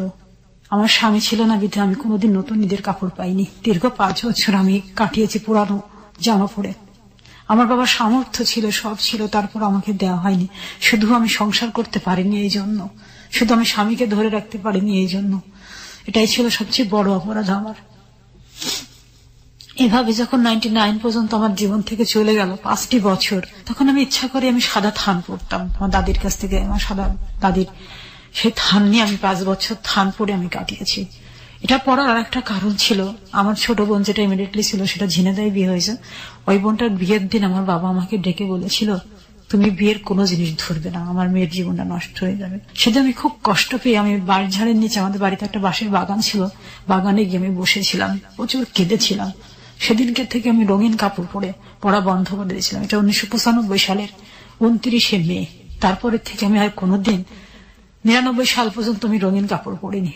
99 সালে ছোট মামা যখন ফের আমাদের বাড়িতে আসলেন, দীর্ঘ একটা মান অভিমানের পরে মামা এসে বাবাকে খুব রাগারাগি করলেন, বলে ওকে পরীক্ষা দেওয়া হোক, ও পরীক্ষা দিবে, ভালো রেজাল্ট করবে। 99 সালের মে মাসে আমার ইন্টার পরীক্ষায় আমি অংশগ্রহণ করলাম। মাত্র 4 মাস আবার পড়াশোনা করলাম, রাত দিন খেটে পড়াশোনা করে আমি 2nd ক্লাস পেলাম ইন্টারে। ডিগ্রিতে ভর্তি হলাম আমি বিএসএস গ্রুপে, সমাজবিজ্ঞান রাষ্ট্রবিজ্ঞান সাবজেক্ট নিয়ে আমি ভর্তি হলাম। বিএ ফার্স্ট ইয়ারে যখন আমি কুষ্টিয়া গভর্নমেন্ট কলেজে ক্লাস করি, প্রতিদিন ট্রেনে যেতাম, সকালের ট্রেনে, আমি বিকালের ট্রেনে ফিরে আসতাম ক্লাস করে। মেয়েটা বাসায় থাকতো, আমার মায়ের কাছে, আমার বোনদের কাছে থাকতো। মেয়ে তো তখন বড় হয়ে গেছে, বাবার কথা বলতো না? না, কখন বাবার কথা জিজ্ঞাসা করিনি। বাবার কোনো স্মৃতি ওর তো জানা নেই সেই সময় পর্যন্ত, না, ওর তো কিছু জানা নেই। 99 সালের বিয়ে ফার্স্ট ইয়ারে যখন স্টুডেন্টস, তখন 16 ডিসেম্বর আমার মা পিঠা বানাচ্ছিল। ওই মুহূর্তে বাড়িতে ফোন আসলো যে আমার ওই হাজবেন্ড মালয়েশিয়া থেকে ফিরে আসছে, সে আমাকে নিতে আসবে। এইটুকু শুধু খবর শুনলাম আমি। আমার দুলাভাইয়ের কাছে এটা জানিয়েছে যে আমি ভুল করেছি, আমার বউ এবং মেয়েকে আমি নিয়ে যাব, আমাকে যেন ক্ষমা করা হয়। সে 7 বছর পরে মালয়েশিয়া থেকে ফিরে আসলো। সেই সময় সে আমাকে তো ফেলে চলে গেল, সে মালয়েশিয়াতে চলে গেছিল গোপনীয় ভাবে, কেউ জানতো না। তারপরে সে 17 ডিসেম্বরে সকাল 10টায় আমাদের বাড়িতে আসলো। আসার পরে আমার বাবা আমাকে বলল তোমাকে যেতে হবে। আমি বললাম আমি যাব না। যেটা আমি যে অধ্যায়টা একবার আমি ভুলে গেছি সেই অধ্যায়টা আমি নিয়ে আর, মানে এত ঝড় পাড়ি দেওয়ার পরে আবার সেই ঝড়ের মুখে ফেলে দিচ্ছে। হ্যাঁ, আমি সেখানে আর যাব না, আমি যেতে চাই না। আমার একটা মেয়ে আছে, আমি পড়াশোনা করতে চাই। আমি যদি বিয়ে ভালো রেজাল্ট করি তাহলে আমি ল ভর্তি হব, আমি যদি লতে ভালো রেজাল্ট করি তাহলে আমি ব্যারিস্টার হব। আমি আমার মতো মেয়েদের পাশে গিয়ে আমি দাঁড়াতে চাই ব্যারিস্টার পাশ করে। এটা আমার পরের স্বপ্ন আমি গেঁথে নিয়েছিলাম মনের ভিতরে, এবং সেই মন্ত্রটা নিয়ে আমি কাজ করছিলাম। তারপরে সকাল 10টা থেকে প্রায় বিকেল 4টা পর্যন্ত অনেক আলোচনা, অনেক মিটিং হলো বাড়িতে। আমাকে কেউ রাজি করাতে পারে না ফ্যামিলির। আর আমার চাচারা আসলেন, চাচারা বললেন যে এভাবে তো দেওয়া যায় না, যেটা ডিভোর্স হয়ে গেছে, তারপরে তো একটা নিয়ম আছে, নিয়মের বাইরে তো কিছু করা যায় না, তো তুমি নিয়মের বাইরে কেন কাজ করছো? তারপরে মামাদের কাছে সাজেশন নেওয়া হলো। মামারা বললো আমরা কোনো সাজেশন দিতে এখন পারবো না, কারণ সাজেশন দেবার আগেই তুমি সবকিছু নষ্ট করে ফেলেছো। আমাদের কাছে সাজেশন নিলে এখন লাভ হবে না, আর আমরা এর মধ্যে থাকতেও চাই না। যেহেতু তুমি মামলাটা সেই সময় তুলে ফেলেছিলে, পুনরাবৃত্তি একটা একই ঘটনার ঘটুক এটা আমরা চাই না। ঢাকার থেকে তারা জানিয়ে দিল, তারা কেউ গেল না। তারপরে আমার মেজে চাচা তখন বাড়িতে ছিলেন, চাচাকে ডেকে আনা হলো। চাচা আমাকে বললো যে দেখ মা, তোর তো জীবন তো নষ্টই হয়ে গেছে, তোমার একটা সুন্দর ফুটফুটে মেয়ে আছে, মেয়ের বাবা দরকার, মেয়ের একটা পরিচিতি দরকার। চাচা অনেক বোঝালেন। তা বললাম চাচা তুমি কি পারতে তোমার মেয়েকে এভাবে বড় করতে? তুমি কি পারতে তোমার মেয়ে হলে ওইখানে পাঠাতে? তোমারও তো একটা মেয়ে আছে, যে মেয়েকে তুমি আজকে ডাক্তারি পড়াচ্ছ। আমার কি স্বপ্ন ছিল না ইঞ্জিনিয়ার বা ডাক্তার হওয়ার? আমারই বোন ডাক্তার হচ্ছে, তুমি আজকে অনেক দূরে থাকো বিধায় তুমি ডাক্তার করতে পারলে, তুমি রাজধানীর বুকে থাকো বিধায় সেজন্য তোমার মেয়ে ডাক্তার হলো, কিন্তু আমি হতে পারলাম না কেন? আমার কি অপরাধ ছিল? যত মাথায় হাত দিলে বেরিয়ে গেলাম, বলছে আমি কিন্তু তোর প্রশ্নের উত্তর দিতে পারবো না, কারণ তোর বাবার একগম্যতার কারণে আমি ফেল করে গেছি তোর বাবার কাছে। চাচা তখন রাগ করে, বাবার সাথেও রাগ করে চলে গেলেন, বলছে তুই আমাকে আর ডাকবি না। রাত্রি 10টা বেজে গেছে, শীতের রাত। পরে বাবা আমাকে ঘরে ডেকে নিয়ে গিয়ে বললেন যে তুমি যদি আজকে এখান থেকে না যাও তোমার মেয়েকে নিয়ে, তাহলে তোমাকে আত্মহত্যা করতে হবে, তোমাকে আমি আর রাখতে পারবো না আমার বাড়িতে। কারণ তোমার মেয়ের এই যে যারোর সন্তান, তোমার মেয়ে যে অবৈধ সন্তান, এই কথা আমার শুনতে পারি না। আর তখন আমি বাধ্য হলাম যেতে। আমার ওই আবার নতুন করে আমার কাবিননামা তৈরি হলো। সেই কাবিননামাতে আমাকে ফের দেখানো হলো আমি এটাই আমার প্রথম বিয়ে। আগের একটা কাবিননামা আছে, সেখানেও আমার প্রথম বিয়ে, সেই একটা তারিখের 1991 সালের। আবার সেই 1999 সালে ফিরে এসে আমাকে আবার সেই একই হাজবেন্ড, একই ঠিকানা, আবার একই কাবিননামা, আমার প্রথম কাবিননামা, কিন্তু মাঝখানে একটা সন্তান। এটা নিয়ে আমাকে আবার ফিরে যেতে হলো সেই হাজবেন্ডের বাড়িতে। আবার ফিরে গেলাম সংসারে, এবং সেই রাত্রি সে আমাকে তার আসল রূপ দেখালো। সে বলল আমি তোমাকে শুধু ইউজ করার জন্য বিয়ে করেছিলাম, সংসার করার জন্য না। এই ধরনের কথা সে আপনাকে বলল? হ্যাঁ, বলল। তখন আমার আর কিছু করার নেই। সে আমাকে একটা কথা বলল, তুমি পড়াশোনা করতে পারবে না, তোমার পড়া বন্ধ। আমি কলেজে যেতাম বলে সে সাঁড়াশি দিয়ে আমার এই যে দাঁতগুলো তুলে ফেলে। My goodness. এই দাঁতগুলো তুলে ফেলাম যাতে কথা বলতে না পারি, পড়তে না পারি। এগুলো সে বাসার মধ্যে করেছে? জি। তখন শুরু হলো আমার জীবনের অত্যাচার। আপনার মেয়ে এগুলো দেখেনি? মেয়ে জানতো না এগুলো? ছোট মেয়ে? আমার বড় মেয়েটা, সে মেয়েটা কখনো বাবার সাথে কথা বলতে পারেনি, বাবার আদর কখনো আমার মেয়ে পাইনি। সাঁড়াশিতে দাঁত তুলে ফেললো মানে? এটা কিভাবে করলো সে? আমি পড়াশোনা করতাম বিধায় তাই। প্রচন্ড অত্যাচার করতো, প্রচন্ড মারধর করতো। বাড়ির আর লোকজন এগুলো দেখতো না? বাড়িতে লোকজন শুধু আমার শাশুড়ি, আমি, আমার হাজবেন্ড আর আমার বাচ্চার কেউ নেই। সবাই তো শহরে থাকে, গ্রামের বাড়িতে। অনেক বড় বাড়ি, 3.5 বিঘার উপরে বাড়ি। এই শব্দটা কোথাও যাবারও কথা নাই। দরজা বন্ধ করে দিয়ে আমার এদিকে দাঁতগুলো নেই। এগুলো সব টানতে টানতে তুলে ফেলতো? প্রথমে ভাঙতো হাতুড়ি দিয়ে, এগুলো ফুলে আমার এরকম হয়ে গেছিল সেই সময়। তারপরে এই যে হাতের আঙুল, এটা বাড়িয়ে আমি লিখতাম বলে এই যে হাতের আঙুল বেঁকা করে দিচ্ছে মেরে। ওই 17 ডিসেম্বরে যেদিন শ্বশুরবাড়ি গেলাম, তারপরে আমি 4 দিন পরে আমি প্রথম কলেজে যাই শ্বশুরবাড়ি থেকে। ওখানে তো কাছে শ্বশুরবাড়ি, আমি বাসে কলেজে যেতাম। মেয়েকে আমার শাশুড়ির কাছে রেখে যেতাম। আমার শাশুড়ি বলল, ওর অনুমতি ছাড়া তুমি কলেজে যাচ্ছ, তোমার তো সমস্যা হতে পারে, আচ্ছা, ও তো খুবই রেগে যেতে পারে। এক দুদিন পরে তোমরা আবার এক জায়গায় হলা, তোমরা খুব সুন্দর একটা সংসার বা পড়াশোনা বা নাইবা করছো তো, ইন্টার পাস তো করছো, ডিগ্রি পাস না করলে কি হবে তোমার, তুমি তা চাকরি করবে না। তা বললাম যে মা, আমি ভরসা আর কোনো কিছুতেই পাই না, এখন আমার একটা ভরসা, আমাকে শিক্ষা অর্জন করতে হবে, আমাকে আমার এডুকেশনটা আমাকে ফুলফিল করতে হবে, আমি এই লক্ষ্যে এগিয়ে যেতে চাই, যাতে পরবর্তীতে যেন আমি সব ঝড় সামলাতে পারি। আমাকে সেভাবে তৈরি হতে হবে, আমার নিজে থেকে নিজেকে তৈরি করতে হবে। আমি এই বলে আমি চলে যাই কলেজে। যেদিন প্রথম কলেজ থেকে ফিরে আসলাম, সেদিনই আমার প্রথম প্রচন্ড মারধর। সেদিন তো দাঁত তুলেছিল পরে।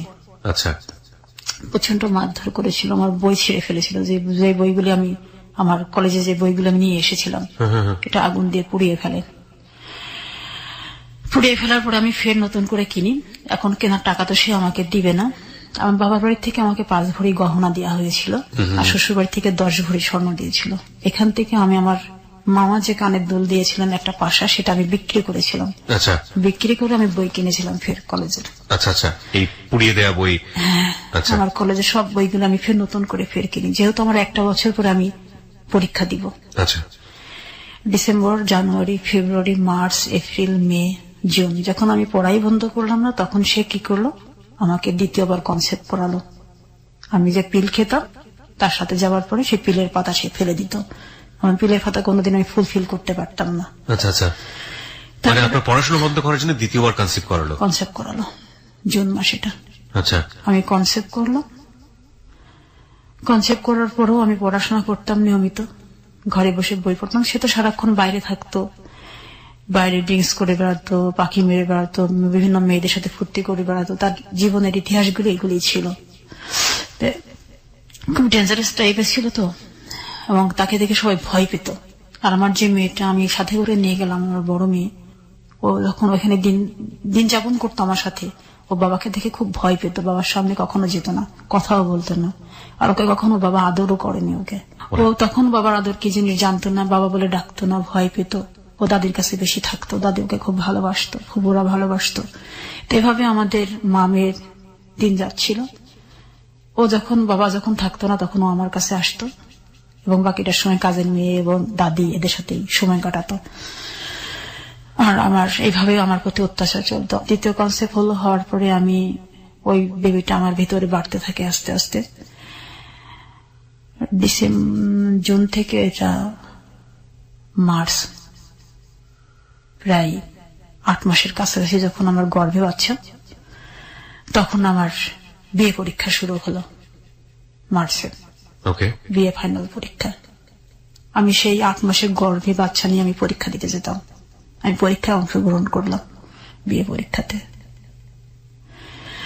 এই বিয়ে পরীক্ষা যখন অংশগ্রহণ করি, তখন এর মাঝখানে তোমার 2-3টা দাঁত তো অলরেডি চলেই গেছে প্রচন্ড অত্যাচারে। আমি পড়তাম যাতে কথা বলতে না পারি। আমাকে বলতো, যদি দাঁত না থাকলে পড়াশোনা করবে কিভাবে, তো দাঁতই রাখবো না, এভাবে সে বলতো, আর মারতো আমাকে ধরে। তারপরে যখন আমার বিয়ে ফাইনাল পরীক্ষা যখন সামনে আসলো, তখন তো আমি দ্বিতীয় সন্তান আমার গর্ভে, সন্তানও বড় হচ্ছে, এদিকে গুটি গুটি পা আমার পরীক্ষাও এগিয়ে আসছে। আমার টেনশন, আমাকে পরীক্ষা ভালো রেজাল্ট করতে হবে। আমি ওইভাবে পড়াশোনা করতাম। যখন আমার সামনে বই দেখতো তখন আমাকে মারধর করতো প্রচুর।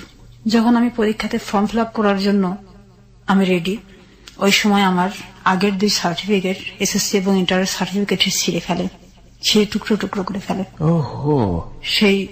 সেটা আমি পুড়িয়ে ফেলবে যখন, তখন আমার শাশুড়ি পুড়িয়ে ফেলার আগে সে নিয়ে চলে যায়। পরে ওটা আমি আর একটা কাগজে জোড়া দিয়ে সেই ছেঁড়া কপি এখন আমি টেনে নিয়ে বেড়াচ্ছি, সেই ছেঁড়া কপি আছে আপনার কাছে।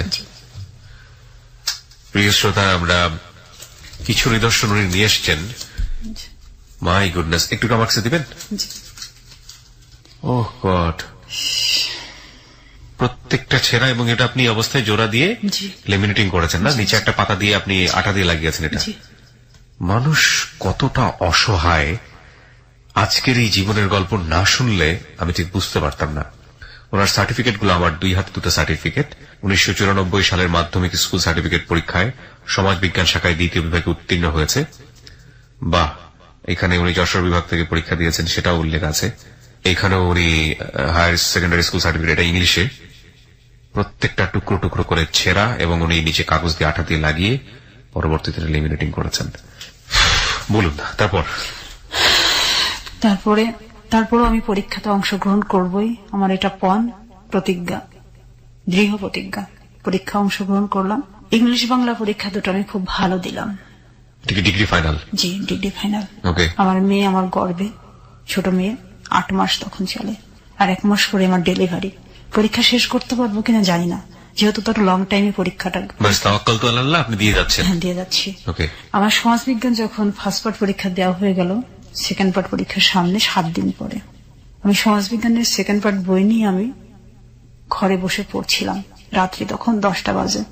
উনি ফিরে আসলেন, ফিরে এসে আমার হাতে বই দেখার পর, বাড়িতে আমার শাশুড়িও ছিলেন না, উনি চিটাগং গিয়েছিলেন, তো বাড়িতে কেউ নাই, আমি, আমার মেয়ে আর কাজের মেয়ে, আর কেউ নাই। মেয়ে তো কাজের মেয়ের সাথে ঘুমিয়ে গেছে। বাড়ি ফিরে আমার যখন দেখলো বই হাতে, তখন আমার পেটে 2টা লাথি মারলো, আমার ভরা পেটে।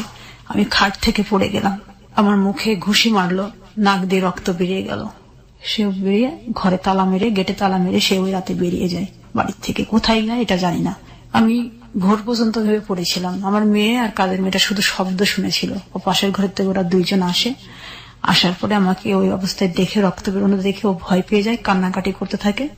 তখন ওর পাশে যে আমার চাচাতো ভাসুরা ছিল, ওরা দৌড়ে আসে, ঘেরের দরজা বন্ধ, প্রাচীর টপকিয়ে আসে, তালা ভাঙে ওই রাত্রে।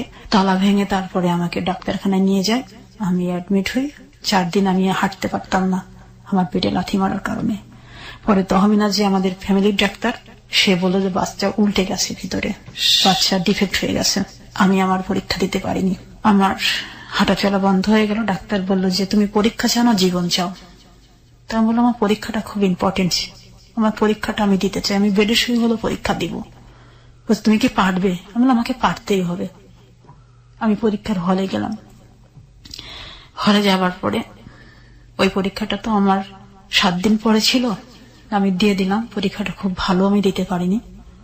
তারপরে আমার ব্লিডিং শুরু হওয়ার পরে আমি আর যেতে পারিনি। তারপরে আমি আমার মায়ের বাড়িতে চলে আসি। আমার পরীক্ষা ওই জায়গায় স্থগিত হয়ে গেল। আমার স্বপ্নের অধার হয়ে থাকলো, আমার বিয়ে পাশ করা আরো হলো না। তারপরে আমি চাষির কাছে ট্রিটমেন্টে থাকলাম। থাকার পরে মেয়েটা 1 মাস অতিরিক্ত হয়ে গেল পেটের মধ্যে, আর ডেলিভারি আমার পেন আসে না। মেয়েটা ভিতরে মল ত্যাগ করে ফেলছে।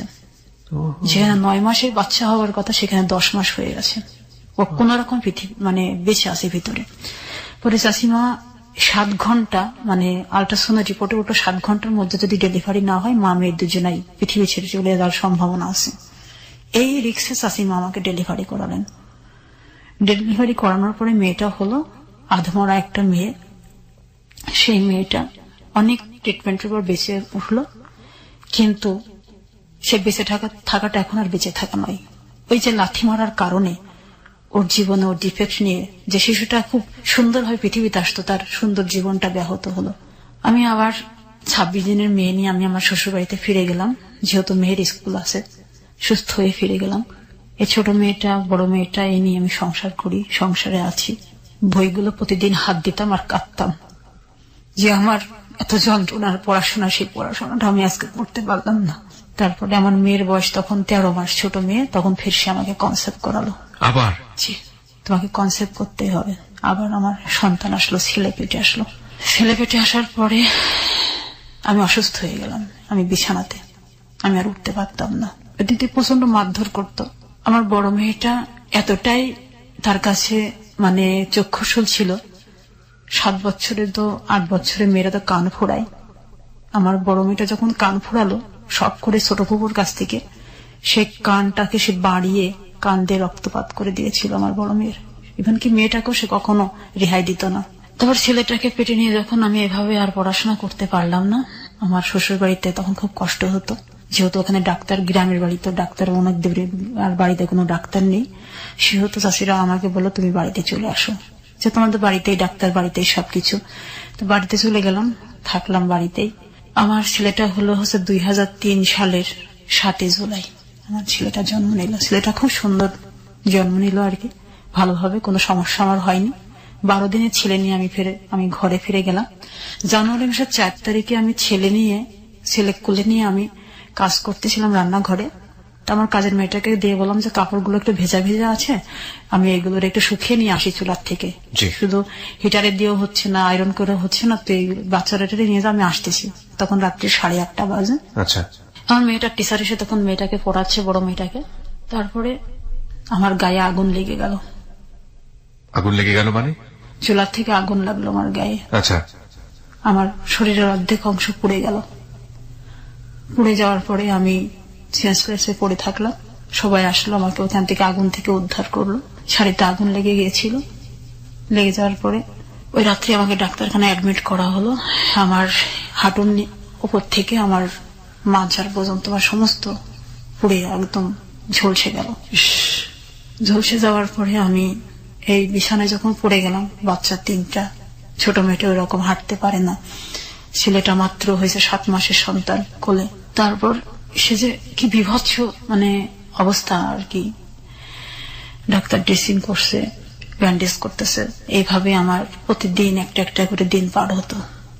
আর আমার ফ্যামিলির কেউ আমাকে তখন দেখতে আসেনি। আর এই যে আপনি বলছিলেন একটু আগে যে দাঁত উপড়ে ফেলতো, হাতের নখ ভাঙতো, যাতে আপনি লেখাপড়া করতে না পারেন, এগুলো আপনি আপনার পরিবারে বলতেন না? মাকে বলতেন না? বাবাকে বলতেন না? আমার ওই যখন এগুলি করতো তখন তো বললেও তারা বিশ্বাস করতো না।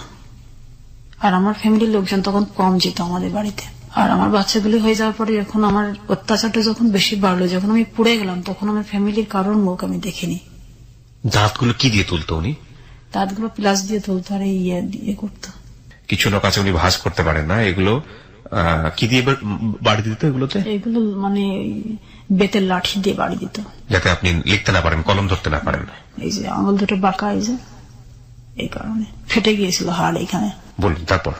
পড়ে গেলাম বিছানায়। তখন আমাকে ওই পুরো অবস্থাতে মারতে পারে না, শুধু মুখে আমাকে আঘাত করত, যে সাবধানে কাজ করতে পারো না, এই করতে পারো না, সেই করতে পারো না, এখন তোমাকে কে দেখবে, তোমার বাচ্চাদের কে দেখবে, খালি মুখে কিলাতো, কিলিয়ে আমার চলে যেত ঘর থেকে। আমার পরে রাগে মানে খুব এসে চলে যেত। আর একটা বড় মহিলা ছিল কাজে, তার সাথে সে সারাক্ষণ এই সেক্স রিলেশনের মতো থাকতো। মানে কাজের মেয়ের সাথে? জি। আমার শাশুড়ি তখন আমার পুরো অবস্থা শুনে চিটাগং থেকে ফিরে আসলেন বাড়িতে। আসার পরে আমার মেয়েদেরকে দেখাশোনা করতে লাগলেন। শাশুড়ি আর একটা কাজের মেয়ে রাখলেন, যেহেতু ওই অবস্থা হয়ে গেছে, এখন তোকে তো ট্রিটমেন্টও করতে হবে, বাচ্চাগুলোও দেখতে হবে। আমি ছেলেটাকেও কোলে নিতে পারি না, ছোট মেয়েটাকেও নিতে পারি না। বড় মেয়েটা আমার মল ফেলতো, আমি পায়খানা বিছানায় বসে করতাম। বড় মেয়ে সেবাটা দিত? আমার বড় মেয়ে আর একটা কাজের মেয়ে। এই আমার বড় মেয়ে তখন ক্লাস 6-এ পড়ে। আমার এই বড় মেয়েটা আমার জন্য তার 1 বছর লস দিল। 6-এ ওর পড়াশোনাটা হয়নি। ওর চোখে যখন পানি দেখতাম তখন আমার খুব কষ্ট হতো। নিজের প্রতিচ্ছবি দেখতে পেতেন? আমি তখন আমি বলতাম যে আম্মু, তুমি আমাকে ক্ষমা করে দিও, আমি চাইনি তোমার পড়াটা বন্ধ হোক। তারপরে এইভাবে জানুয়ারি থেকে অক্টোবর মাস পর্যন্ত আমি বিছানায় ছিলাম। প্রচন্ড যন্ত্রণা, ঘা শুকোতে দেরি হলো, আমার পুরা শরীর বিকলাঙ্গ হয়ে গেল, ঠ্যাংগুলো সব কুজো হয়ে গেল, নখগুলো সব টান ধরলো। যখন আমি আর সুস্থ হই না, অক্টোবর মাসের 16 তারিখ 2004, সে আমাকে আমার 3টা বাচ্চাকে রেখে কুষ্টিয়ার কোর্ট স্টেশনের বারান্দায় ডাক্তারখানায় যাওয়ার নাম করে আমাকে ফেলে আসে। সেই রাস্তাতে স্টেশনে ফেলে আসে আপনাকে? আমাকে ফেলে আসে। ফেলে আসার পরে আমি 17 দিন ছিলাম ওই স্টেশনে। আমার ফ্যামিলির লোকজন কেউ জানতো না আমি কোথায়। কেন স্টেশনে আপনি থাকলেন? আপনি কেন বাড়িতে চলে আসলেন না? আমি তো হাঁটতেও পারতাম না নিজে। আমি তো বিকলাঙ্গ, তখন পুরা অবস্থা, আমার পুরা ঘাও তখন আমার সুখ হয়নি। কি করলেন ওই সময়টাতে তাহলে? আমি স্টেশনেই পড়ে থাকতাম। আমার শুধু একটা ম্যাক্সি পরা ছিল গায়ে, আর একটা গায়ে চাদর ছিল। ধুলা বালিতে আমার আপনার সঙ্গে আপনার সন্তানটা ছিল না? না, সন্তানগুলো আপনাকে ফেলে এসছে ডাক্তার দেখানোর কথা বলে। সে তার সাথে আমি এখন সেক্স করতে পারি না, তাকে আমি সেবা দিতে পারি না, তার সন্তানদেরকে আমি সুস্থ রাখতে পারতেছি না। আমি তো এখন অথর্ব, অকেজ। আমি যাতে পচনশীল হয়ে মরে যায় সেটাই সে চেয়েছিল। তারপরে আপনি স্টেশনে কি করলেন ওই সময়টাতে? আমি 17 দিন থাকার পরে আমাকে কেউ ভিক্ষুক মনে করে 2 টাকা 1 টাকা দিয়ে যেত। ওটা দিয়ে আমি খুঁড়িয়ে পাউডারি কিনে স্টেশনের নলকূপ থেকে পানি খেতাম। এবং আমার নিজের চোখে আমাকে দেখতে হয়েছে আমার ঠ্যাঙের নিচ থেকে যে পচা মাংস ছিল, এই মাংস কুকুরে চেটে খেত। এই জিনিসটা আমাকে আমার জীবদ্দশাতে আমাকে দেখতে হয়েছে। এটা যে আমি দেখবো আমি কখনো কল্পনা করতে পারিনি। 17 দিন যখন অতিবাহিত হয়ে গেল, ধুলা বাড়িতে, মশা মাছিতে ঘাগুলি আবার দুর্গন্ধ ছড়াতে শুরু করলো। তখন আমার বাবার বড় বোনের ছোট দেবর, উনি স্টেশনে দেখা মাত্র আব্বার কাছে ফোন করছে, বাবার কাছে, যে ভাই তুমি ভাত খাও কিভাবে, তুমি ঘুমাও কিভাবে, যে বাড়ির মেয়েদের পশমকে স্পর্শ করতে পারেনি সেই মেয়ে আজকে স্টেশনে পড়ে আছে, তুমি কল্পনা করতে পারবে না মেয়ের কি অবস্থা আজকে। এটা বলে সেই ফোনটা রেখেই আমাকে কুষ্টিয়া সনদ টাওয়ারে ভর্তি করার পরে আমাকে ওখানে সেবা দেওয়ার পরে আমি 7 দিন থাকার পরে আমাকে বাড়িতে নিয়ে যাওয়া হয়। বাবা আসলো না কথা শোনার পরে? বাবা চলে আসলেন মাইক্রো নিয়ে, দুলাভাই চলে আসলেন, বড় বোন চলে আসলেন, সবাই আসলো। আসার পরে আমাকে ওখান থেকে সেবা দিয়ে 7 দিন পরে বাড়িতে নিয়ে গেলেন। বাড়িতে নিয়ে যাওয়ার পর যেহেতু সন্তান আমার কাছে নেই, আমার ওই 17 দিনে ক্ষুধা যন্ত্রণা, আমি এগুলো না খেতে খেতে আমি আর বাড়িতে আসার পরে আমি আর কারোর সাথে কথা বলতে পারতাম না। আমাকে কোনো কিছু প্রশ্ন করলে আমি চুপচাপ, আমি শুধু আমার চোখ দিয়ে পানি পড়তো, শুধু এই অনুভূতিটি আমার সেই সময় ছিল। তারপরে বাবা দেখলো তো এটা সমস্যা, তখন এইভাবে আমার অক্টোবর নভেম্বর ডিসেম্বর মাসগুলো চলে গেল। জানুয়ারি ফেব্রুয়ারির দিকে বাবা আমার পাসপোর্ট তৈরি করলেন, আমাকে ইন্ডিয়াতে নিয়ে যাবেন ট্রিটমেন্টের জন্য। আমার শরীরের আর কোনো উন্নতি হচ্ছে না। হাজবেন্ডকে খবর দেয়নি? হ্যাঁ দিয়েছিল, বাবা গিয়েছিল 2 বার, বাবাকে অপমান করে বের করে দেয়। তারপরে মে মাসে আমার পাসপোর্ট হাতে আসলো, জুন মাসের অর্ধেক টাইমে ভিসা পেলাম পাসপোর্টে। তখন বাবা আমাকে নিয়ে সুদূর মাদ্রাজ গেলেন ট্রিটমেন্টের জন্য, অ্যাপোলোতে ভর্তি করলেন আমাকে। কারণ আমার তখন পুরা আমার নার্ভগুলো তো শুকিয়ে মানে ওই যে কুচিয়ে তো আমি খাটো হয়ে গেছি, এতটুকু হয়ে গেছিলাম, আমি লাঠি ভর দিয়ে চলতাম। তারপর ট্রিটমেন্ট চললো কতদিন ওখানে? ওইখানে চললো, আমি ছিলাম ওইখানে 25 দিন ছিলাম। আচ্ছা। ওইখানে ট্রিটমেন্ট করাকালীনই আবার চোখটাকেও দেখানো হলো, চোখেরও তো তখন খুব ভয়াবহ অবস্থা। শঙ্কর নেত্রালয় দেখানো হলো, দেখানোর পরে শঙ্কর নেত্রালয় থেকে বললো যে লেসিক করতে হবে, লেজার লেসিক করতে হবে, করলে চোখটাতে পাওয়ারটা একটু কম থাকবে, তখন ইজি হয়ে জীবনযাপন করতে পারবে। পরে আমি ফিরে আসলাম দেশে, ফিরে এসে আমি মামলাতে অংশগ্রহণ করলাম, সুস্থ হলাম। মামলা করলেন? হ্যাঁ জি, জজ কোর্টে গিয়ে মামলা করলাম, চুয়াডাঙ্গা জজ কোর্টে, আমার সেই মামার কাছে। করার পরে সে অ্যারেস্ট হলো, আমার সন্তানরা আমার কাছে আসলো, কোর্ট রায় দিল যে আমার 3টা সন্তান আমার কাছেই থাকবে, তাদেরকে প্রতি মাসে 6,000 টাকা খরচ দিতে হবে। আপনি কি মামলা করলেন? নারী নির্যাতন মামলা? জি। তারপর তাকে অ্যারেস্ট করে কি করা হলো? অ্যারেস্ট করে সে 7 দিন ছিল জেলখানাতে, তারপরে সে জামিনে বের হয়ে আসলো। কিভাবে বের হলো সে? সেটা তো তার রুলসে তো হবে, এটা তো নারী। আপনি পরবর্তীতে কোর্টে গিয়ে আবার আপিল করলেন না যে কেন বের হলো সে? হ্যাঁ করেছিলাম। তারপর করার পরে তখন একটা কথাই সে বলল যে তোমার যে বিয়েটা, সেই বিয়েটাকে তোমার বাবা দেখাচ্ছে যে তোমার প্রথম বিয়ে হলো 91 সালে, সেটা ঠিক আছে, সেটা তো আমিও জানি, বাট সেই কাগজটা কিন্তু তুমি উত্থাপন করলে না, এটা আমার বাবা করতে দেয়নি। যেহেতু তো ওই বিয়ের পরে যে ডিভোর্স লেটারটা আছে সেটাতে আমার অবৈধ সন্তানের কথা উল্লেখ আছে। আচ্ছা। সেই বিয়েটাকে আবার নতুন করে আমি যখন দেখালাম যে আমার প্রথম বিয়ে, দ্বিতীয় বিয়েটাও যখন দেখাচ্ছে প্রথম, তাহলে বাচ্চাটা আসলো কোথা থেকে? এটা একটা বিশাল একটা প্রশ্ন আইনের কাছে। এই ফাঁকের কারণে সে জটলা তৈরি করে সেখান থেকে বের হয়ে গেল। কতবার যে আজকে আমার গা শিউরে উঠেছে স্টোরি শুনতে গিয়ে, মানে মানব জন্ম বৃথা বলে একটা শব্দ আছে, কিছু বলার নাই। এখন পর্যন্ত আমার কাছে মনে হয়েছে এটা একটা বৃথা জন্ম। সমাজ নেই, আইন নেই, পরিবার নেই, কেউ নেই এই ভদ্র মহিলার পাশে। ওয়াই শি ইজ সার্ভাইভিং, মানে হাউ শি ইজ সার্ভাইভিং, মানে কিছু বলার নেই। তারপরে মামলাতে সেইভাবে যখন জামিন নেওয়ার পরে আমার কাছে তো বারবারই, আমি যতবার আমার আপিল করেছি ততবারই রায় আমার দিকে এসছে, তার যে সে তার যথাযথ যে মানে দায়িত্বগুলো পালন করবে, সন্তানরা বড় না হওয়া পর্যন্ত মায়ের কাছেই থাকবে এবং সন্তানদেরকে সে নিয়মিত খোরপোশ দিবে। সে শুধু 60,000 টাকা দিয়ে পালিয়ে গেল, আর ফিরল না। সে আর কোন মামলার মানে হিয়ারিং এ পালিয়ে গেল, মানে দেশের বাইরে চলে গেল? কি দেশের বাইরে আবার চলে যায়? ওকে। দেশের বাইরে যখন চলে যাবে তখন এটা আমি শুনতে পাই, তখন আমি এয়ারপোর্টে এসে আটকানোর জন্য আমি চেষ্টা করেছিলাম একটা, কিন্তু আমার বাবার কারণে আমি এটা ফেল করে যাই। বাবা কি করলো? আমি যেদিন আমি শুনছি যে সে চলে যাবে, আমি ওই সপ্তাহে আমি ঢাকা আসবো, আমার বাবা আমাকে আসতে দেয়নি, আমি পরের সপ্তাহে আসি। আমি যখন এয়ারপোর্ট থানাতে আমি যখন গেছি তখন দেখি অলরেডি সে পাসিং হয়ে গেছে, সিঙ্গাপুরে পাসিং হয়ে গেছে। কত সালে এটা মনে আছে? হ্যাঁ 2005-এ। 2005 সালের গল্প। তারপরে তার হলো না তাকে করা, সে 60,000 টাকা দিয়ে এইভাবে সে আর যতগুলো হিয়ারিং এ ডেটে আমি উপস্থিত হই সে উপস্থিত হয় না। এভাবে 3 বছর মামলা চললো। এদিকে আমার মেয়েটা ক্লাস 8-এ উঠে পড়লো, বড় মেয়েটা। ছোট মেয়েটা এরকম অসুস্থ, প্রতিবন্ধী, হাঁটতে পারে না। প্রতিবন্ধী হয়ে গেল সে? জি, ওই যে লাথি মারার কারণে। লাথি মারার কারণে। ছেলেটা আস্তে আস্তে বড় হচ্ছে। এভাবে আমাদের 3 সন্তান নিয়ে বাবার বাড়িতে আমি আবার জীবনযাপন শুরু করলাম। তারপরে মামলা 3 বছর চলার পরে 2006-এর আগস্টের 8 তারিখে আমার ছোট মেয়েটাকে সে ফের কিডন্যাপ করে মালয়েশিয়া থেকে ফিরে এসে। ছোট মেয়েটাকে কিডন্যাপ করে? জি। মানে যে মেয়েটা প্রতিবন্ধী ছিল? জি, রাস্তা থেকে কিডন্যাপ করে। খেলতে খেলতে তো বাসার বাইরে গিয়েছিল, আমি আর মেয়েটাকে খুঁজে পাই না। পরে আমি থানা পুলিশ এগুলো করতে করতে পরে আমি ওইখানে থানাকে ইনফর্ম করি, কুমারখালী থানাকে। পরে ওইখান থেকে মেয়েকে পাওয়া যায়। তারপরে তাকে আবার কোর্টে হাজিরা দিতে হয়। এই কিডন্যাপ করার কারণে সে আবার 1 মাস জেল খাটে। জেল খাটার পরে জেল থেকে যেদিন বেরোলো সেদিন আমার পায়ের কাছে বসে সে বলল যে আমি এই মেয়েটাকে সবচেয়ে তো বেশি ক্ষতি করে দিয়েছি, আমার এখন একটু অনুতপ্ত হয়, এখন তোমাকে তো আর ফিরে নিয়ে যেতে পারবো না, আর তুমিও যাবে না আমার সাথে, তুমি মেয়েটাকে আমাকে দিয়ে দাও। ছোট মেয়েটাকে? আমি ওকে সেবা করে যত্ন দিয়ে ওকে আমি ওর স্বাভাবিক জীবন ফিরিয়ে দিতে চাই। আচ্ছা। তখন আমার প্রতি একটু দয়া হলো, তখন আমি মেয়েটাকে ওকে দিলাম। কিন্তু আমাকে কথা দিতে হবে এবং আইনের মাধ্যম দিয়ে দিতে হবে যেন আমার মেয়ের কোনো কষ্ট না হয়। তো আইনের মাধ্যম দিয়ে আইনও তখন একটা প্রেফার করলো যে ঠিক আছে, 3টা বাচ্চা যখন তোমার কাছে আছে তুমি ছোট মেয়েটাকে দিয়ে দাও। তো দিয়ে দিলাম। আমি প্রতি মাসে মেয়েটাকে দিয়ে দেখে আসতাম। এভাবেই আমি। আপনারা কি তখন ডিভোর্সে ছিলেন? হ্যাঁ, আমাদের তো অলরেডি ফের আবার ডিভোর্স হয়ে গেছে। ওই ডিভোর্সটা আমি 9 মাস পরে জানতে পারি। আচ্ছা আচ্ছা। ওকে ওটা দেন? আপনি দেয়? ওই দেয় আবার দেয়। আচ্ছা। একই হাজবেন্ডের কাছ থেকে 2বার ডিভোর্স, 2বার বিয়ে। এটা ইতিহাসের একটা বিরল। ওকে, বলুন।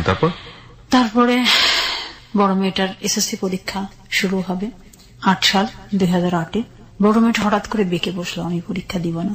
আমি অনেক বুঝালাম, তুমি আমার যন্ত্রণাগুলি দেখেছো আমার সাথে, একসাথে পাড়ি দিলাম আমি আর তুমি আমার কম যন্ত্রণা দেখোনি, কিন্তু তোমাকে বড় হতে হবে, মানুষ হতে হবে, তোমাকে নিজের পায়ে দাঁড়াতে হবে। আমি কখনোই ভাববো না যে তুমি একটা শুধু মেয়ে, তুমি একজন মানুষ, তুমি মানুষের মতো মানুষ হয়ে থাকবে এই পৃথিবীতে, এবং সেভাবেই তোমাকে সংগ্রাম করতে হবে। যেহেতু তোমার বাবা নেই, তোমার বাবা থেকেও আজকে নেই।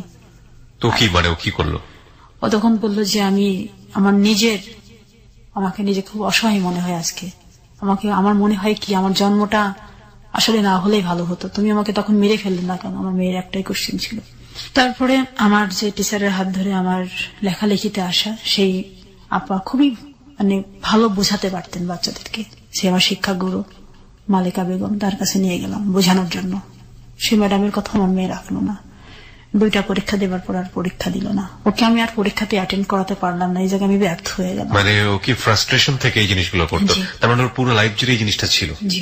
তো আমি অনেক বোঝানোর পরও আমরা তুমি সবগুলো ভুলে যাও, সবকিছু ভুলে যাও, শুধু তোমার নিজের জীবনের কথা ভাবো। এবং পরবর্তীতে আপনিও আর পরীক্ষা দিতে পারেননি, আপনার সেই ডিগ্রি পরীক্ষা দেওয়া হয়নি।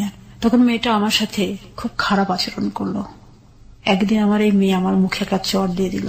সেদিন আমার মনে হলো আমার পৃথিবীতে বেঁচে থাকাই আজকে অর্থহীন, এই পড়ার কথা বলার কারণে।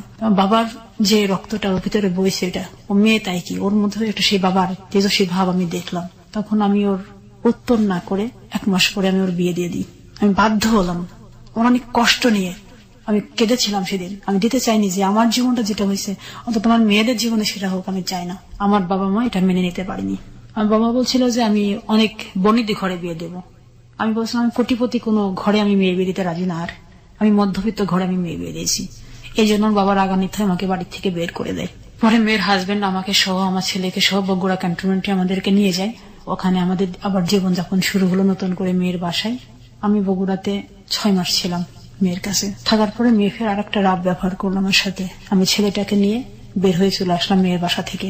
আবার অনিশ্চিত একটা পথ, যে পথের সাথে আমার কেউ নেই। ছেলেটাকে নিয়ে ঢাকাতে আসলাম। মা ও শিশু বিভাগ নামে একটা ঢাকাতে যে শিশু পল্লী যেটা আছে, ওইখানে একটা সার্কুলার দেখে খালামা পদে যে আমি যদি ওখানে চাকরি পাই ছেলেটাকে নিয়ে ওখানে জীবনযাপন করবো। তো ওখানে পরীক্ষা দিলাম। পরীক্ষা দেওয়ার পর ওখানে উত্তীর্ণ হলাম না, ছেলেকে নিয়ে তারা আমাকে চাকরি নিবে না। যাই হোক, এইভাবে আমি পরে বাবার কাছে একটা চিঠি লিখলাম যে আমার মেয়ের অভিভাবক তো আমি, তুমি আমার তোমার মেয়েকে যেমন সমর্পণ করে তোমার দায়িত্ব পালন করেছিল, আমি আমার দায়িত্ব পালন করেছি। তারপরে আর ছেলেটাকে নিয়ে কি করব, হাতে তো টাকা পয়সাও ছিল না। আমার গহনাগুলো আমার সাথে ছিল, সেই গহনাগুলো থেকে 2 ভরি গহনা বিক্রি করলাম। বিক্রি করে আমি ঢাকাতে কুড়িল বিশ্ব রোডে একটা বাসা নেই, যে ঢাকাতে সেটা জায়গা তো থাকতে হবে একটা জায়গা। আমার মামাতো ভাইয়ের বাসায় উঠেছিলাম কুড়িল কুড়াতলিতে। সেখানে আমার বাবা খবর পেয়ে আমার ভাইয়াকে বলছিল, তুমি আমার ওই মেয়ের পরিচয় আমি দিতে চাই না, যে মেয়ের বাবার কথার অবাধ্য হয়ে মেয়েকে বিয়ে দেয় সেই মেয়ের আমি পরিচয় রাখতে চাই না, তুমি বের করে দাও। ও বের করে দেয় আপনাকে? আমাকে বলে যে আমি ফুপা যখন এটা বলছে আমি তোকে রাখতে পারবো না, সরি বোন তুই চলে যা। আমি তখন আবার অনিশ্চিত পথের মধ্যে দিয়ে আমি পাড়ি দিয়ে আমি বাসা নিলাম। ছেলেকে নিয়ে তখন আমার খুব কষ্ট হচ্ছিল ঢাকাতে।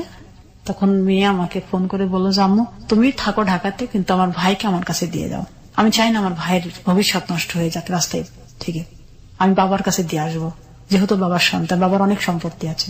সে তখন আমি বললাম না যে আমার ছেলে আমি মানুষ করব, আমি কাউকে দিব না। পরে আমি ছেলেটাকে আর দিলাম না, না দিলে তা বাবা নিজের ভুল বুঝতে পেরে তাই আমাকে আবার ঢাকাতে এসে খোঁজ খবর নিয়ে আমাকে নিয়ে গেল বাড়িতে। নিয়ে যাওয়ার পরে আমি আবার বাড়িতে 1 বছর থাকলাম। থাকার পরে ছেলেটাকে ওখানে স্কুলে ভর্তি করে দিলাম। দেওয়ার পরে তারপর আমাদের দিন এভাবে চলছিল। মেয়ে কনসেপ্ট করলো, মেয়ের মেয়ে হলো। মেয়ের মেয়ে হওয়ার পরে মেয়ে সুস্থ থাকলো, মেয়ে আবার তার জগতে ফিরে গেল, আমি আমার জগতে আছি। এইভাবে আমি ঢাকা আসি যাই, আমার বই তারপর আরো 4টা বের করলাম। এভাবে আমি বই বের করে গেলাম নিয়মিত? ছড়ার বই? সব না, কবিতার বই। কবিতার বই, আচ্ছা। কবিতার বই এভাবে বের করতে শুরু করলাম। বাবা তখন আর কিছু বলে না। তখন আমি আবার টেলারিং ডিপ্লোমাতে ভর্তি হলাম, যে আমি মার্চেন্টাইজিং পড়ার খুব ইচ্ছা ছিল, ওটা করতে পারিনি। কুষ্টিয়াতে টেলারিং ডিপ্লোমাতে ভর্তি হলাম। 2 বছরের কোর্স করলাম, ওইখানে আমার প্রথম বিভাগ উত্তীর্ণ হলাম। বাড়িতে আমি কিছু সেলাই মেশিন নিয়ে বসলাম, মেয়েদেরকে দিয়ে কাজ করাতাম, এভাবে আমি কাজ করতেছিলাম। তখন আর বাড়ির পরিবেশ, গ্রামের পরিবেশ আমাকে খুব কুড়ে করে খাচ্ছিল। সবাই একই কোশ্চেন, এতবার কেন তার জীবনে এগুলি ঘটে, সেই কি ঠিক না, সেই কি সঠিক না, যখন এই প্রশ্নগুলো সবাই আমার সামনে উত্থাপন করতো তখন আমার খুব কষ্ট হতো। ছেলেকে রেখে আমি ঢাকাতে আবার পাড়ি দিলাম 10 জানুয়ারি মাসে। আমার কাছে তখন আবার টাকা নাই হাতে।